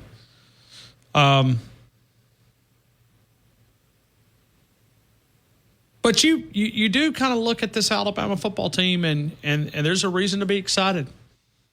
I mean, it's a good looking football team. Yes, I trust you, but I'm just saying. No, I'm fan base isn't excited right now, though, Ryan? Well, everybody's undefeated. There you go. Everybody's undefeated. Everybody's undefeated. LSU and Tennessee, they're thinking they got it. That's right. They got us up there this year, so it's going to be a win for them. Is what they're saying. But you got any other questions, Robert? You got? No, that's it, brother. Okay, I might. Well, nobody's asked me about the holder today. He looks fairly good too. Who's the holder? I don't know. I'm just making that up. No, seriously, you're just talking about special teams, a punter, kicker, long snapper. You've got about a holder. You ain't got a good holder, and all that's out the door. Oh, they'll trust me. With as many athletes as they have on the field, Robert, they'll find a holder. I mean, they got a half a dozen quarterbacks out there. I think they'll be fine if they have to put one of those guys. I mean, you got good A.J. Schuyler McCarron, was a good holder. A.J. Schuyler McCarron, what? A.J. Styling McCarron. Oh, styling. Yeah, styling. Okay, well, feels like that's a shot. Is that a shot at him? I'm trying to figure out where you're going. No. Oh, okay. There used to be a wrestler called A.J. Styling Styles, so everybody called A.J. Styling and Profiling McCarron. Okay. Well, yeah. Hey, listen. When you look at the system that he played within, he was a field general. I mean, he did it. I mean, I think he could have been more than that, but they asked him to be a field general. That's what he did. I mean, the talent's still the same, and I'm going to go because I know we got other callers, but I think what we've been talking about, this is a lot better coaching staff than they've seen in the last 2 or 3 years. When you talk to the players, it just feels that way. And I think all these players are being reserved because they don't want to criticize the previous coaching staff. Listen, I wouldn't let Coleman Hutchler coach Pee Wee football at Kentucky. And he coached outside backers around here. Now he's the defensive coordinator at Mississippi State, he sure correct? He sure is, yeah. We'll see where that's going to go. I mean, he may be a brilliant play caller, but he was not that great of a football coach. Well, let's face it, Ryan. Other than Coach Saban, who was a good coach on that staff last year? The offensive line coach who continually left a center in there that just every game at least had bad snaps. I think almost causes a thought, you know. You know, Holloman Wiggins is gone, wide receiver coach. I think Jamarcus Shepard's better there. I think when you look at defensive coordinator, I think they're better there. I mean, they had a head coach that walked off of a field that gave up a job to come here. When you look at the outside edge guys, I mean, Christian Robertson's better than Coleman Hutzler. We just talked about that. When you look at the secondary, I mean, T-Rob was solid. He was a great recruiter, but it was the Nick Saban system. I would probably just give kind of an equal on that, right? But, I mean, Mo Linguist, pretty solid football coach. Robert Gillespie's still here, right? So you got running backs coach that was still here. Freddie Roach is still here. I guess, is that the only two holdovers? I guess it is, right? So you only got two. Well, I'm going to disagree with what you said with Houston about the deep secondary being pretty good. I thought it started going down the last several years because they would turn around and look at the ball. Well, and that was the problem.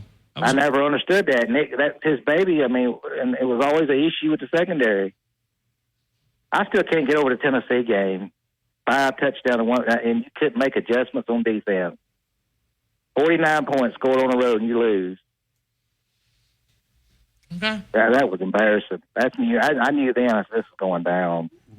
Luckily, we didn't go down like I thought we was, but it was getting pretty bad on secondary issues. Hey, Robert. Think you blame Coach Saban for that or Pete Golding? Saban's the head man. Well, I mean, at the end of the day, the buck stops with the head guy. All right, brother. Thanks, Robert. We appreciate you. Let's continue with more phone calls. We'll do that coming up here in just a couple of minutes. I do remind you, great things are happening at DCH. For over 90 years, the Regional Medical Center. You'll find it there. Northport Medical Center, Fayette Medical Center, DCH Health System, trauma services, orthopedic services, surgical services, women's services, cancer services. DCH Health System. We roll on right here on the game. T-Town Tide. 100.9, 1230 WTBC, your home of Alabama Crimson Tide Sports.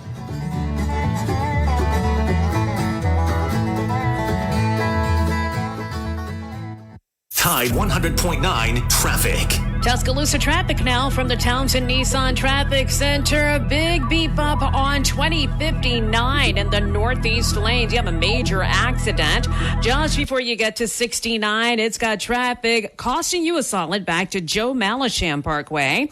And then there are also delays on, You really want to know what it's like to run with us. You just have to get in the seat. Learn more at johndeere.com/get in the seat or visit a dealer near you. Blue Spring Living Water is located in Bluntsville, Alabama, Blount County, about an hour north of Birmingham. Blue Spring Living Water is harvested and bottled from a centuries-old natural spring on a private family farm. Blue Spring is an all-natural water source that flows just under 1 million gallons a day. They have partnered with Waterway of Alabama, and they've been in the water delivery business for over 30 years. To have Blue Spring Living Water delivered right to your home, right to your front door every month. New customers get their 5 jugs for $50, and the empties are exchanged every month for new ones. I know we have it at the Fowler household. We drink more water because of BlueSpringLivingWater.com. You can sign up at 205-602-3426. Talk to someone directly. Blue Spring Living Water can also be found Mark's Mark, downtown Northport, Publix, Piggly Wiggly, and in the southern part of our listing area, Rouse's Supermarket. BlueSpringLivingWater.com. WTBC Tuscaloosa and W265CG Tuscaloosa, a Town Square media station. Tide 100.9 and streaming on the Tide 100.9 app.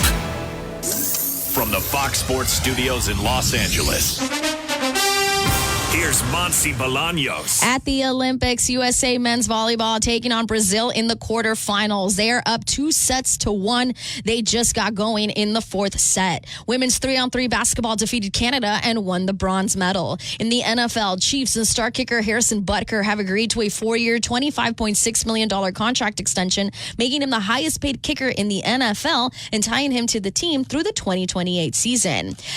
Rams wide receiver Puka Nacua is considered week to week week after suffering a knee injury on Sunday. The Rams are off today, but they will return to practice tomorrow. Bengals head coach Zach Taylor told reporters that defensive end Cam Sample tore his Achilles and is out for the season. And ESPN is reporting that 49ers wide receiver Brandon Ayuk, who requested a trade, is still not practicing, but he is around, he is engaged, and taking place in meetings.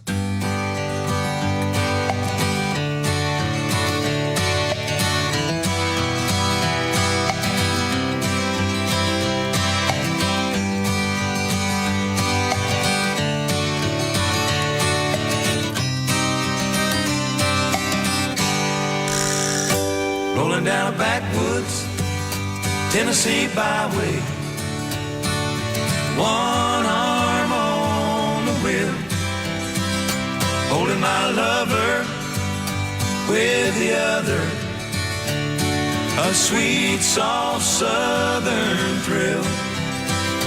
Worked hard all week, got a little jingle on a Tennessee Saturday night. Couldn't feel better, I'm together with my Dixieland tonight. Spend my dollar, park in a holler neath the mountain moonlight. Hold her up tight, make a little loving, a little turn it oven on a Mason-Dixon night. It's my life. Oh, so right, my Dixieland delight. 18 national championships, 30 SEC titles, 147 first-team All-Americans, 77 postseason appearances, 45 postseason victories, 4 Heisman winners, and the greatest football coaches to ever walk the sidelines. We do have the NCAA all-time scoring leader. Got some great interest specials right now on the National Sales Event happening right now on Skyler Boulevard and online at TuscaloosaToyota.com. The 2024 Tundra, 1.99 APR for 36, $2,000 loyalty cash. You can find that if you're looking for that interest special, 3.99 APR for 36 on the Camry.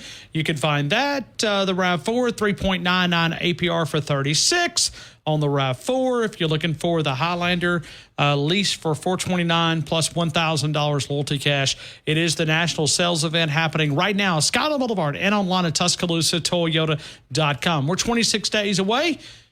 26 days away. One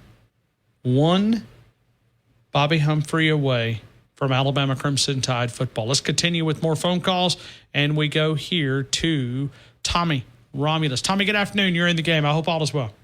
All is well. How are you today? Oh, I'm good, man. Hope you are as well. Well, it's a great day, and I'm For who? watching for Alabama fans. I mean, okay. I don't care about nobody else. Selfish. Sorry. Selfish. I am selfish. Yes. Yeah, I am selfish. I mean, I'm tired of hearing about all the national championship Auburn going to win in the next few years. Hey, win game 1 this year, okay? Win the first game. Then you can start talking about championship. Oh, my Lord. I mean, everybody's the same, but, Alabama's falling apart. I hate it for poor Ole Miss. Jim Harbaugh leave, he gets off scot-free. Hey, man, look like that coaching staff is going to be fined or suspended or whatever. But funny, they won't take no games away from them like they did Kentucky Friday. Oh, no, not the Mitchell Wolverine. That's what they banked on. They're going to be the first program to win 1,000 college football games. You know, they won't take games away from them. But SEC schools, when they get put on probation, funny reason, they lose games. They have to give up games. I haven't figured that one out. Maybe you can explain that to me one day. When I learn, I'll be able to pass that on. But at this point, I don't. Well, I'm just telling you in a nice way, you'll never learn because they won't ever tell you the truth. Yeah, they want to give Reggie Bush his Heisman Trophy and Southern Cal back their national championship, but they want to take games away from other schools in the SEC. That don't make sense. They broke the rule at the time. And just like Harbaugh broke the rule, but he gets his little ring and he goes down as a legend in Michigan football. He's up there. Matter of fact, he passed Bo. I mean, Bo never won a national championship, so him and Lord Carty greater than Bo. Pretty soon they won't remember Bo. Schembechler. So, oh well. No, I just can't wait till the first game. I'm patiently waiting, and I'm looking forward. 26 days away. 26 days away. I beat up the Twins. I bought me 2 new shirts. I broke their piggy bank. So, how cheap and selfish I am. I'm taking money out of their college fund so I can have 2 new Alabama shirts to wear for football season. Okay, so, okay. Well, All right. So you got to have priority, man. Priority. Well, I mean, what kind of shirt did you buy them? An Auburn shirt or? No, I bought me Alabama shirt. Remember, I thought you said you bought them a shirt. No. I broke their piggy bank, not my piggy bank. Never. No. My piggies are still onky.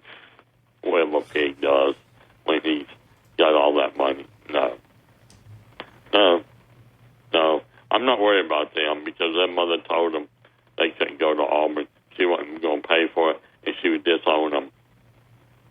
That's a good mother. I'm glad she raised them Christians. I'm right. Yeah. Don't go to Auburn. Don't let friends or relatives or enemies go to Auburn. Good grief. What else you want to know? I think we've covered a lot of it. Yeah, it's just now we practicing. We're going to get sharper. We're going to get the hay in the barn. You going to Fan Day? No. Oh, No. Man. There's just too many people out there. Yeah, they will be for the first game, too. Oh, yeah, but they're not trying to elbow and run me over for an autograph or something. He's not going nowhere. He's going to be there for the next hour or 1 hour, what the time limit is. No. It's like Black Friday. Everybody pressing fluid, children, old people against the door when they open the gate. Boom! You feel like a suction cup have opened up. People come flying through the gate. But you got to remember, don't you have to be in the club now to do Fan Day on the field? I think that's part of it. Yeah, yay, Alabama. Yeah. Yay, Alabama. Yay, Alabama. But yeah. No, when media guys coming out, have they ever told you any of that, or can you say that on the radio? I'm sorry? Media guy.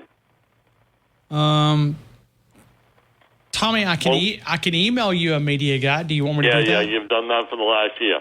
Yeah, I didn't get one for 4 years. I went to what's that place you told me to go to get used books, Second Down or whatever. Well, Tommy, at some point you're going to have to get to the 2000s. I don't know when that's going to be, but I'm not. Okay, well then you're probably not going to have a media guide. Well, I bought one last year. They printed one last year. Well, I haven't seen a printed version. I have an electronic version, but no joke. I got one last year. First time in 5 years. I had a media guide. I'm like, what in the world is this? Sometimes don't they do those at the Bryant Museum or? Well, this was at that used bookstore, Second Down stuff, where you get stuff, and I'm sitting there. They had wasn't that Barnes and Noble? It was at this thing. I'm like, wait a minute. Oh yeah, they sent us 100 copies. I said, I'd like one, please. Now, I spent my $25, over how much it was, and I got it. I was very happy. I want them to make me happy again this year. All right. Yeah. Print one out. Quit being cheap. About 400 pages. No thanks. You talking about me printed out? No. Oh, I thought you was asking me to print university. Yeah. No. I'm sure you can find them somewhere. I just don't know where that is. Well, I just accidentally bumped into the thing. I know they just took team pictures and stuff this past weekend. I like to get it before the first game. I kind of, I want to see Jalen Milroe on the front cover. Here you go, Bryant Museum. How about that? You have asked the question and they've delivered. Someone's listening to the show and just text me from inside the building.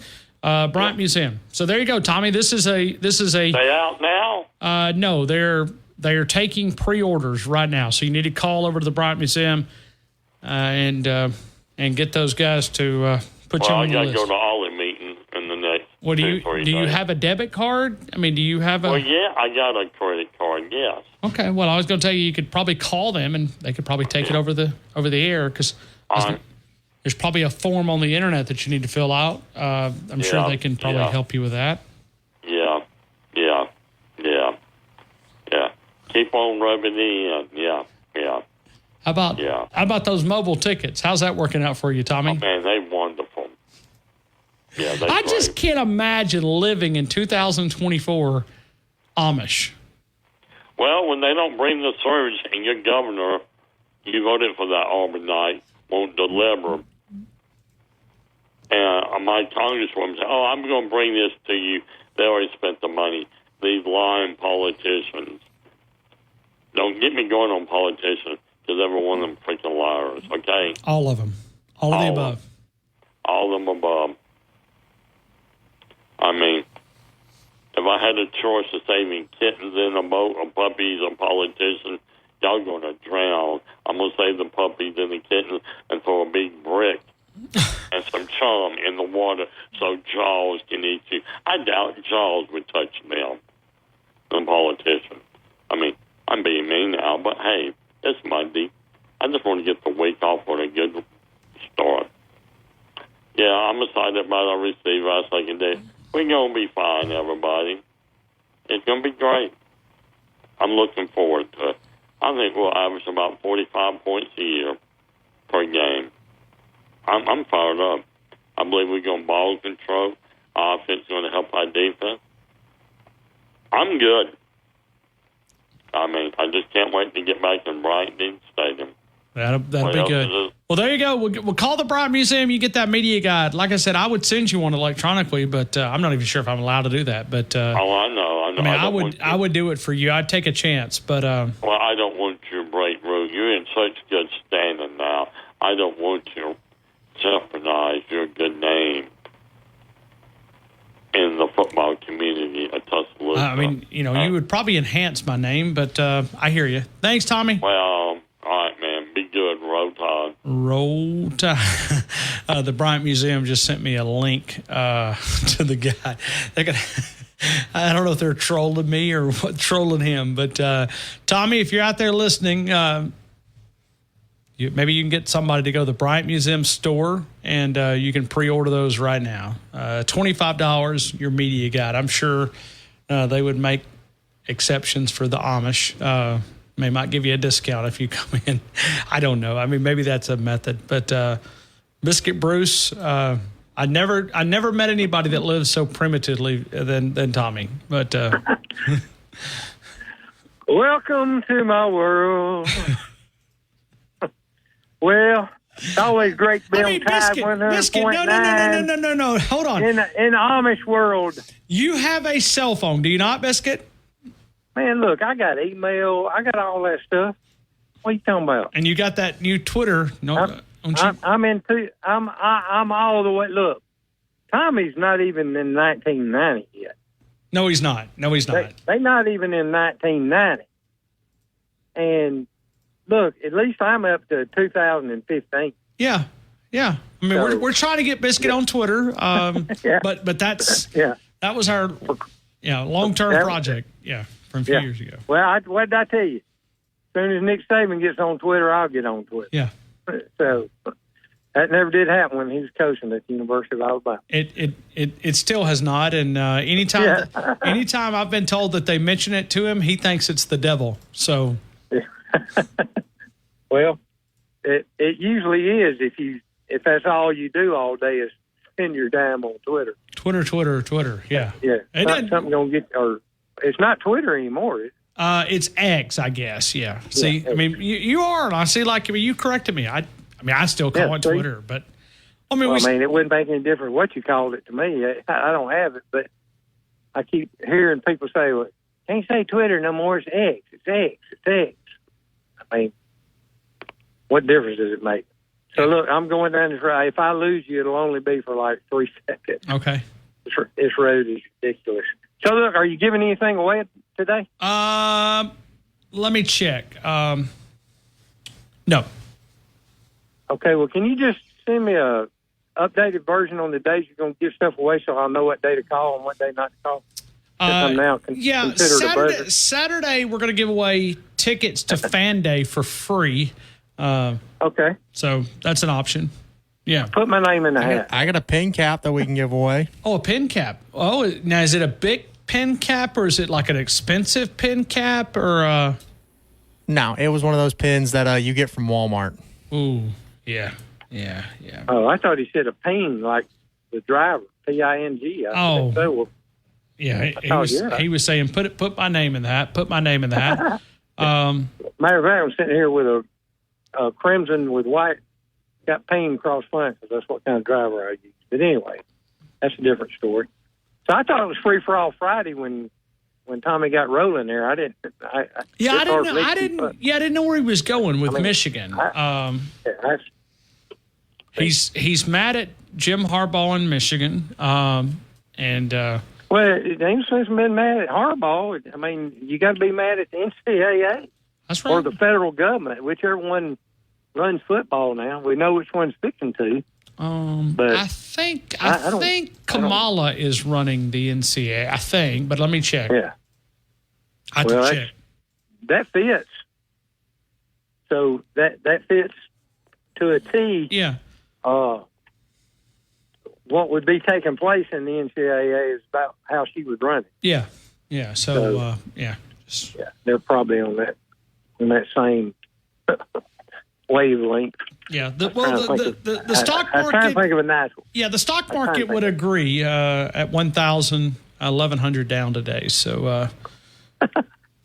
Yeah. I mean, some of this stuff. I mean, like I would love to. You can't make this up. Well, and then I always laugh at politicians when they tell me, and I was telling Wyatt this earlier, it's like when you're a politician, especially when you're in charge, and you tell me what you're going to do, well, why ain't the blanket you been doing it? Well, I'm going to fix this. Well, why didn't you fix it for like the last 3.5 years? I mean. Yeah, Ryan, have you ever noticed that they're not going to do it, unless it's an election year, they don't do nothing. Yeah. They won't even tell you they're doing something. Because they ain't doing nothing. Yeah. I'm going to fix it. So election year rolls around, and this is what we're going to do. Yeah. I mean, I own business for 30-something years. And I got so sick and tired of every politician during election year saying, we are for the small businessman. We're going to take care of the small businessman.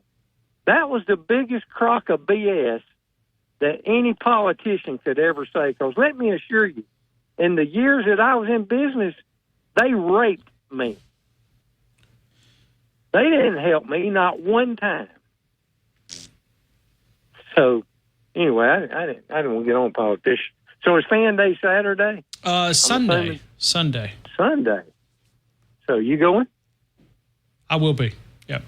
Okay. Yeah, I mean they've worked us. Biscuit, there's one thing that I could say about Kalen DeBoer's media policies.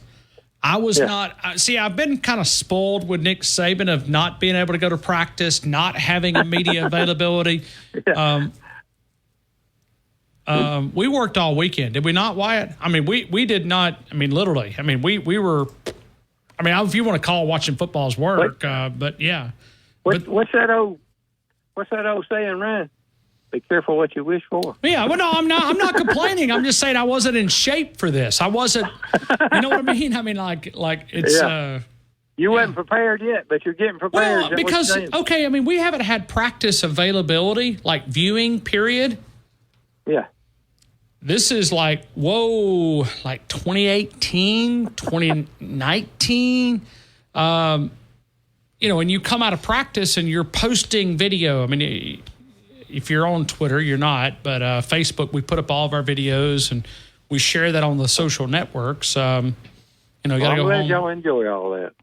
Yeah, well, But hey, Biscuit. I mean, this team's got some. This team's pretty loaded. So yeah, I look. Well, like we said, as people, I don't understand it. Not you, not some of the media, but 95% of the media wants Alabama to fail so bad. So you know why? So they can say they were right.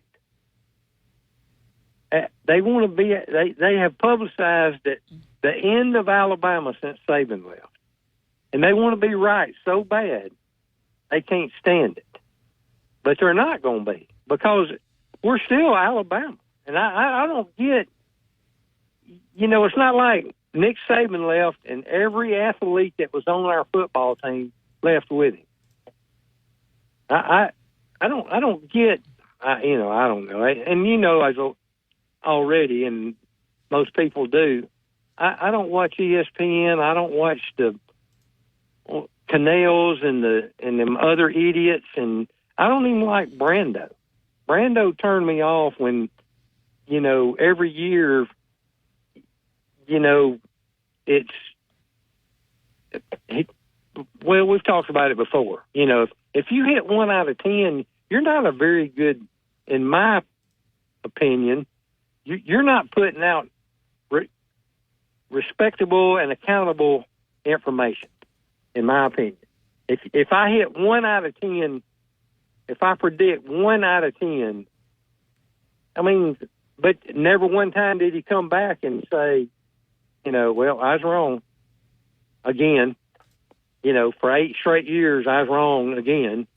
So people like that, that talk out of the corner of their mouth to get those clicks that y'all keep talking about on these different sites, that they want this and they get them.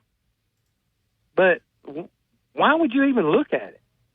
They don't even believe it. They're doing it for a specific reason. Well, I'll tell you why, Biscuit Bruce. Have you ever been on the interstate and you're backed up for miles and miles and miles of traffic?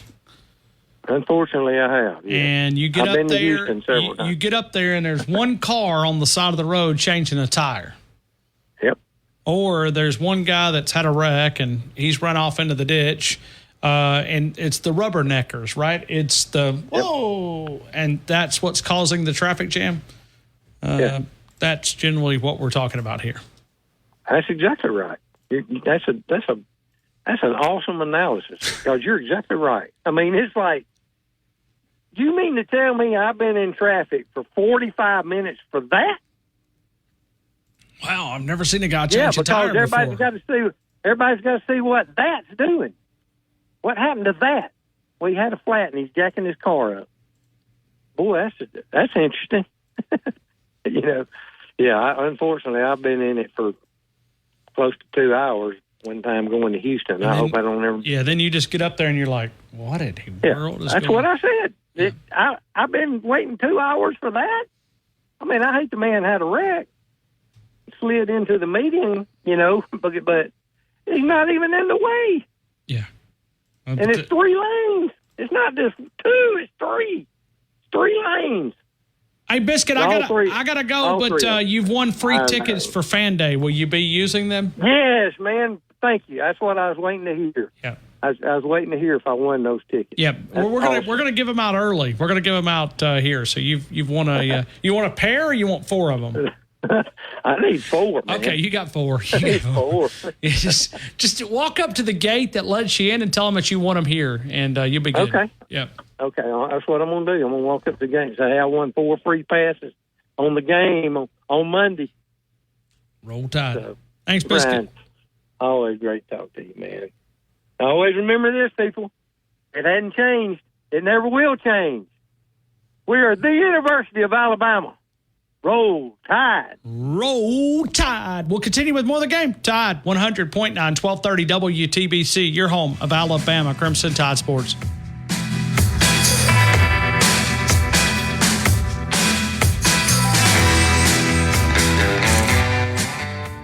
Now, this hour's West Alabama real-time news update from the Tuscaloosa Thread Newsroom. Another new business is set to open in Northport this week, bringing the city its first major drive-through coffee and donut shop. In addition, the CEO of a large gaming center in Greene County says the newcomer's pitch to bring live greyhound racing back to Alabama is unrealistic. And the Alabama Crimson Tide have not been ranked in the top 3 of the USA Today's coaches poll for the first time since 2009. You can read about these and more at TuscaloosaThread.com. Get 24/7 local news coverage and sports updates when you download the free Tuscaloosa Thread app and sign up for twice daily email newsletters. Tide 100.9 Traffic. Tuscaloosa traffic now from the Townsend Nissan Traffic Center. A big sigh of relief on the northeast lanes of 2059 right before 69. We had an earlier accident, keyword earlier. That is all cleared now, and residual backups have completely unwound from Joe Malisham Parkway. So big relief for that. Now, is your number one dealer, and they'll beat any written offer or pay you $1,000. Keeping you number one keeps Townsend Nissan number one. See dealer for details. Northport Power Equipment, largest inventory Husqvarna dealer in the Southeast. You'll find the Husqvarna models for residential and the professional landscapers, Skag commercial mowers, residential mowers, backpack blowers, handheld blowers, battery-operated tools. The service department at Northport Power. Get unlimited talk, text, and data for just $25 a month with Boost Mobile forever. After 30 gigabytes, customers may experience slower speeds. Customers will pay $25 a month as long as they remain active on the Boost Unlimited plan. El Grant is the great Mexican place in Winn-Dixie Shopping Center. Go over and see my friends Carlos, 205-391-4555, 62 McFarland Boulevard, Monday through Thursday, 11 until 9:30. Friday and Saturday, 11 until 10:30. Sunday, also open 11 until 9. You'll find the great daily lunch specials. You'll find great entrees, including... Or find us on Facebook, Andrew Conifer Agency. Once again, you can reach us at 205-722-9201. Allstate, are you in good hands? Light up those phone lines on the game with Ryan Fowler. 205-342-99. And we welcome you right back into the game. 26 days away, brought to you by Alabama Credit Union. I do remind you about the Wharf. If you're looking for a new pair of boots, Justin, Tony Lama, Red Wing, Georgia, Double H, Timberline, Laredo, and many more. Wrangler, Levi Lee, you'll find those. If you're looking for Carhartt clothing, you're looking for Rocky clothing, Under Armour clothing, you'll find it on the Wharf since 1976. McFarland Boulevard, right there at the Wharf. Since 1976, the Working Western headquarters for the entire family. Go over and see my friends Mark and Lee if you're looking for shirts, just rather work apparel, Western wear for the entire family. It is the Wharf. We greatly appreciate those guys for being a part of our show. Let's go to Batman. Don't forget it, Fowler. Don't forget it. You are the number one caller. Yeah. Make sure your other born callers remember that. What makes you the number one caller, if I could ask? Because I bring incitement to your show. I bring enthusiasm. I bring in other great callers to your show. Like who? AC from Bangladesh. Did you get my text, Fowler? Did you get my text? No, I didn't. What did you say? Yeah, you did. You just didn't read it, or you didn't want to mention it today. But you got permission to read it. Where'd you send it to me? Your phone, your private number. I'm sorry if I slipped up and you didn't want people knowing I got your private number. Okay, let's see here. I got a bunch of messages. Ryan just got off phone with you. You say it. Yeah, I don't want to say it. There you go. Don't say it. Let it be a dilemma. Let it be everybody that calls the show can ask them. Oh, we get new callers wanting to know about AC. Yeah.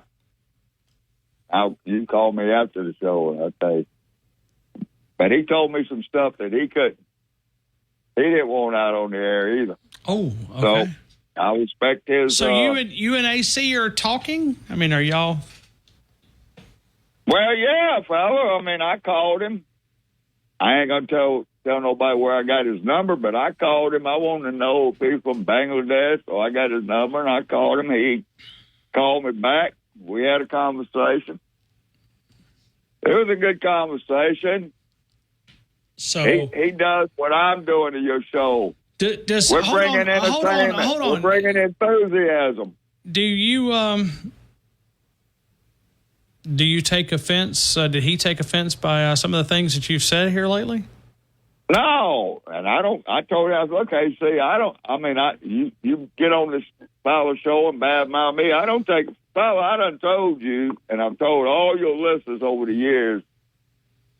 I love controversy. I love when it's like. What did I tell you the other day? My motto is: you don't have to love me, you don't have to like me, but you damn sure gonna have to respect me. That's right. Because I am the number one caller to your show. You are. I told AC the same thing. I mean, he comes on there and badmouths me. I take it. Father, I've been calling talk shows for years. You know that. I get called everything but a white man. It don't bother me. I've got a shell built up because I expect that when I call your show. People don't like me and they don't have to love me. I don't care, Fowler. But I had a conversation with AC today. We straightened things out. And he calls the other show. I won't mention it because I don't want the owner of your station to fire you. Yeah, I don't want to get fired. No. Yeah, here you go. Thank you for that. Ultimate respect. He explained all this why he calls and does that. He does it to entertainment, just like I do. It's entertainment, Fowler. It's to build your audience. It's to get you callers. Man, how could I ever repay you guys? Yeah, you need to, Fowler, because I got my AC man over there. My damn air conditioner went off Saturday. I'm sitting here burning up to death, and now it's going to cost me $400 to replace a fan motor. Well, hold on. Thing. Let me see if I can get my my president. And I can't get no NIL money. I ain't had a check for 2 years. I'll get Kamala to pay for it. She'll take care of it. Yeah, I'm sure she will. She'll take care of it if I'm a. Well, I mean, no. You're in Georgia. She needs those votes over in Georgia. Yeah. She needs a lot of votes in Georgia. Unless are you going to let your home state go woke? Well, I ain't got nothing to do with that. I mean, I know in Southwest Georgia they ain't woke. Or they ain't Democrat. Atlanta, where she goes, you don't ever see her ass coming down here to Southwest Georgia and part of South Georgia, and doing a little whatever she does rally. Of course, I guess we don't have no entertainers down here. She can get on the stage. She to get a crowd in. Look at Fowler. I've been on hold a good while, which I'm not complaining about that anymore. Yeah. But I will tell you, when I was sitting here and listening to previous calls you had, Tommy from Romulus, yeah, I'm calling you out again, Tommy. That and the other guy, Tommy was in a free for all Friday. If you call that a free for all Friday call, Fowler, that's the most ridiculous call I ever heard. Yeah, I don't know what Tommy. Maybe it was my fault. Maybe I got him distracted. Yeah, it was your fault. I sent you a text and told say goodbye to that Fowler. Say goodbye to him, and you don't listen to me when I send you a text. No, I don't. I should though. No, you don't. You don't listen to me, Fowler. I should. You never listen to Sam and Nick. Now, yeah, you should. Yeah. I'm the number one caller to your show. I need some respect, Fowler. Yes, you are. Yep. And we're going to get there one day. Soon. Check the thermostat. Uh-oh, check the thermostat. I'm talking to my AC man. He just got done replacing that fan motor on that damn AC unit. $400. Well, I need some NIL money. All right. Well, just tell them, listen, is the AC guy still there? Yeah, I told him, go on in the house, set the thermostat, check it out, make sure it's blowing cool air. Yeah. And Josh, he's a good guy. Tell him that, tell him not to bill you, but mail Kamala the money. And I'm going to tell Mel Ryan Fowler at the game, 109. No, I got your address, Fowler. I got your address. Listen, she will take care of you. You being a big Yeah, supporter right. that you are, she's going to take care of you. Yeah, I mean, like Texas Tony. Yeah, like Texas Tony. Aren't you? He's a big supporter of Camila, of Camel Toe. Yeah, Texas Tony. Where's he at today? Don't know. He's back on the campaign trail somewhere. Yeah. Well, anyway, fella, I just called in. It's been a good day and a bad. I had to bury my best friend for 20 years today. That's awful. Yeah. Yeah. And it was a sad day, but a good day. A sad day, he died, and he's gone sleep. But then it's a good day. He's up there with the Lord. That's what the preacher said. He's up there with the man. So that's a good day. That's part of it. He's up there in heaven. Yes, it is. Yes, it is. Yes, it is. But Nick, it was, Well, I hate that you lost your friend, and dude, I guess that's just a byproduct of getting older. You begin to lose people, and well, he was 9 years older than me, fella, and I hope I ain't the next one to go. But that's right. He was healthy. I mean, and I'm, I ain't that best of shape, but I talked to you. Remember, I told you Sunday, what was going on. Yeah, it was a good day and a bad day, fella. But when I got home after the funeral and it was hot out there, it was hot. And then you came home and the air conditioner's out.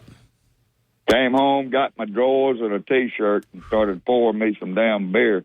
And I said, "Look, let me call AC and talk to him." Couple more days of the stock market, I may be on that PBR side of things too. I told you the other day we just go stop and get you a 6-pack, PBRs, and go home and relax and watch your stock fall.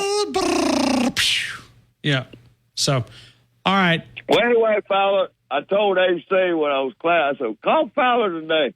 Call him. Get on me or whatever you want to do. Get on these other boring callers. Well, he's after you. He's going to be up actually Jumbo and then AC.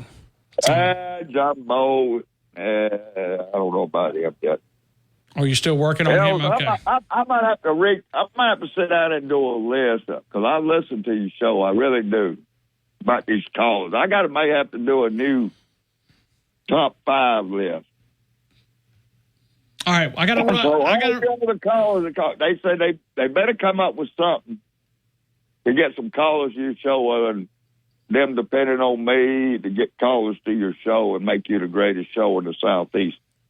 Well, thank you. We're so excited. Well, thank you, man. You need to tell Fowler. Look at Fowler. Don't be rushing me. I listened to you clatter for Tommy from Romulus, and it was most boring. Well, I was trying to figure out where Tommy was going, and I never could get there, and I just figured I was go ahead and put an end to it because it was. I sent you a text. Tell him, say goodbye, right? Tell Tommy, bye-bye.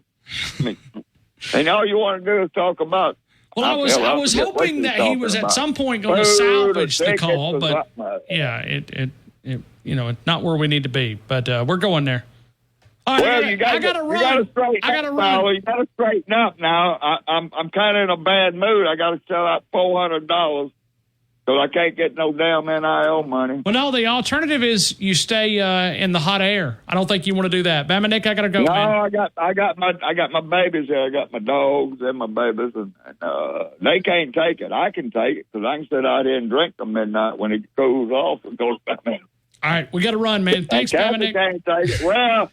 I got to run. Seriously. We'll continue with more of the game. Tide 100.9, 1230 WTBC, your home of Alabama. Druid City Brewing Company on Saturday, August 24th. Doors open up at 3 p.m. Tickets are $10 with proceeds benefiting the Tuscaloosa Metro Animal Shelter. Learn more at ashfest.org. Tide 100.9 traffic. Tuscaloosa traffic now from the Townsend Nissan Traffic Center. We got a long line of delays on McFarland Boulevard. Rush to home on the westbound side at Watermelon Road, so that's got a very big stack up. Long line of brake lights take you back to Rice Mine Road for that one. Also, Lurleen Wallace has its tip. Via virtual prepaid card in 15 days. Qualifying unlocked device, credit, service, and timely redemption required. Card has no cash access and expires in 6 months. See T-Mobile.com. Put a big Texas smile on your face.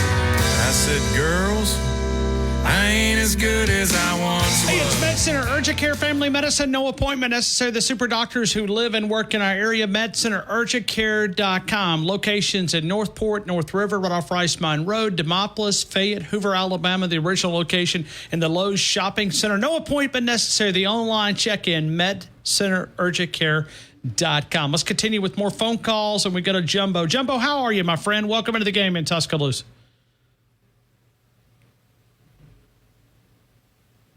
All right. How about AC in Bangladesh? AC, good afternoon. You're in the game. Good afternoon. Thank you so much for taking my call, Mr. Fowler.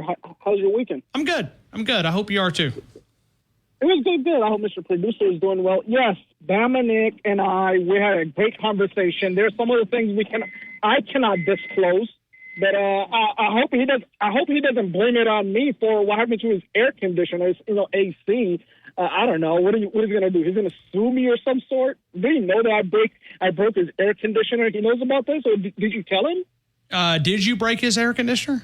Unfortunately, I did. I had to motivate him. I mean, he's burning up. I'm going to fix it, Dominic. I'm going to come to your house. I'm going to fix it. I'm going to give you that money. I'll get it done for you. It's okay. I was trying to motivate him. But Dominic and AC, we had a great conversation. It was business as usual. I told you I can conduct business.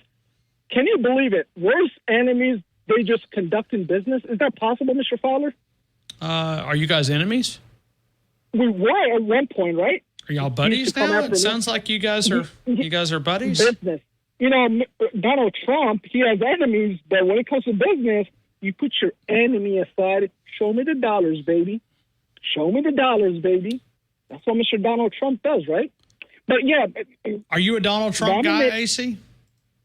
Why? This is the third time. I'm counting, Mr. Fowler. This is the third time you asked me the same question. I have to give you the same answer.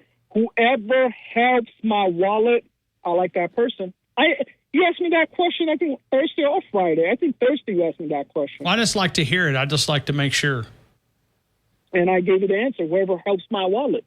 The current lady, I don't want to be political, but current lady is not helping my wallet, that's for sure. Or the guy. Who is in charge right now? I don't know. Do you have any idea how hard it is to remember these losers?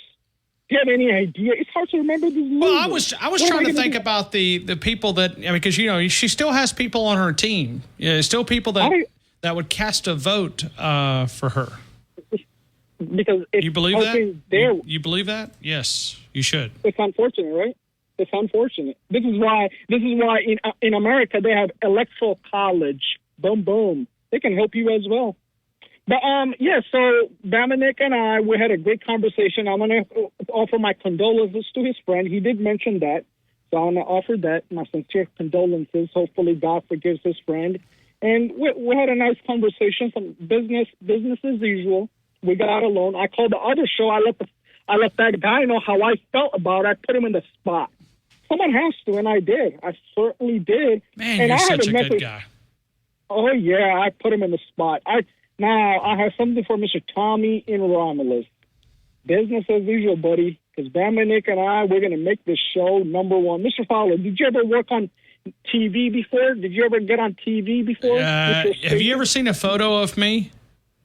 Oh, yeah, that was bunch of weight, buddy. Yeah, well, no. I'm not a TV guy. You can see that I'm not a TV guy, if you know what I mean. Well, let me tell you what's going to... You know that beautiful beard that you have? No. You're gonna be right on... You have a beautiful beard. Stop with this. You're going to be right on TV. Dominic and AC, we're going to watch you every day. We're going to call your show, and then we're going to have Jim from Tuscaloosa ignite the fire, and that's going to burn Tommy in Romulus. Trust me when I say this, Tommy, or any haters out there. AC has a vision, and we're going to get the vision together to make Mr. Fowler. We're going to line up your wallet. And I don't know why Dominic is complaining about the NIL money. We don't need NIL money. We're going to get millions of dollars from the White House. Man. The people who are robbing everybody. Oh, yeah, we're going to do that too. Oh, yeah. Yeah, well, but who's your next caller? Piano Man from Hattiesburg. I got to get to him, by the way. So I got to run. What kind of name is that? Matthew McConaughey would say, right? All right. I mean, what kind of name is AC? I'm the guy who's holding your air conditioner. If I shut it off, you're going to be cramping on the street. You might end up in the hospital. You better be careful. You know what I did to Bam and Nick's air conditioner, right? Hey, you better be careful. AC. Yes, sir. Yes, sir. The AC broke. Piano Man, Hattiesburg, Mississippi. Piano Man, good afternoon. You're in the game. What kind of name is Piano Man?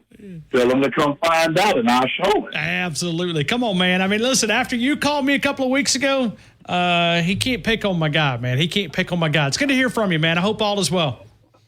Hey, man, all is well. Hey, I just called for two things. First of all, number one. I'm pretty limited by your time, but yeah.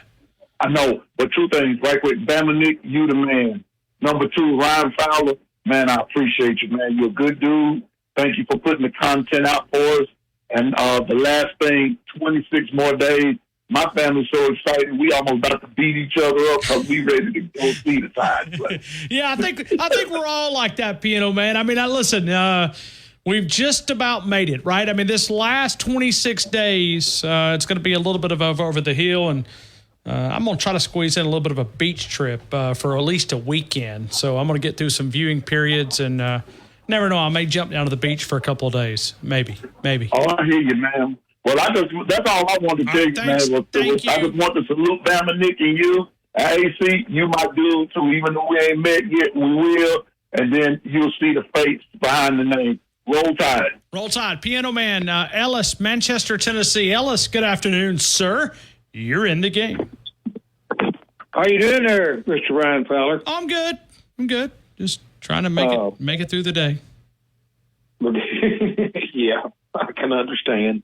I just love all the content you're putting out on Facebook. Thank you. And I got some more stuff I'm fixing to put up here in a couple of minutes. So, I mean, that's one thing with Kalen DeBoer. We got so much stuff. It is a challenge to put all of this up, but that's okay. I mean, and he's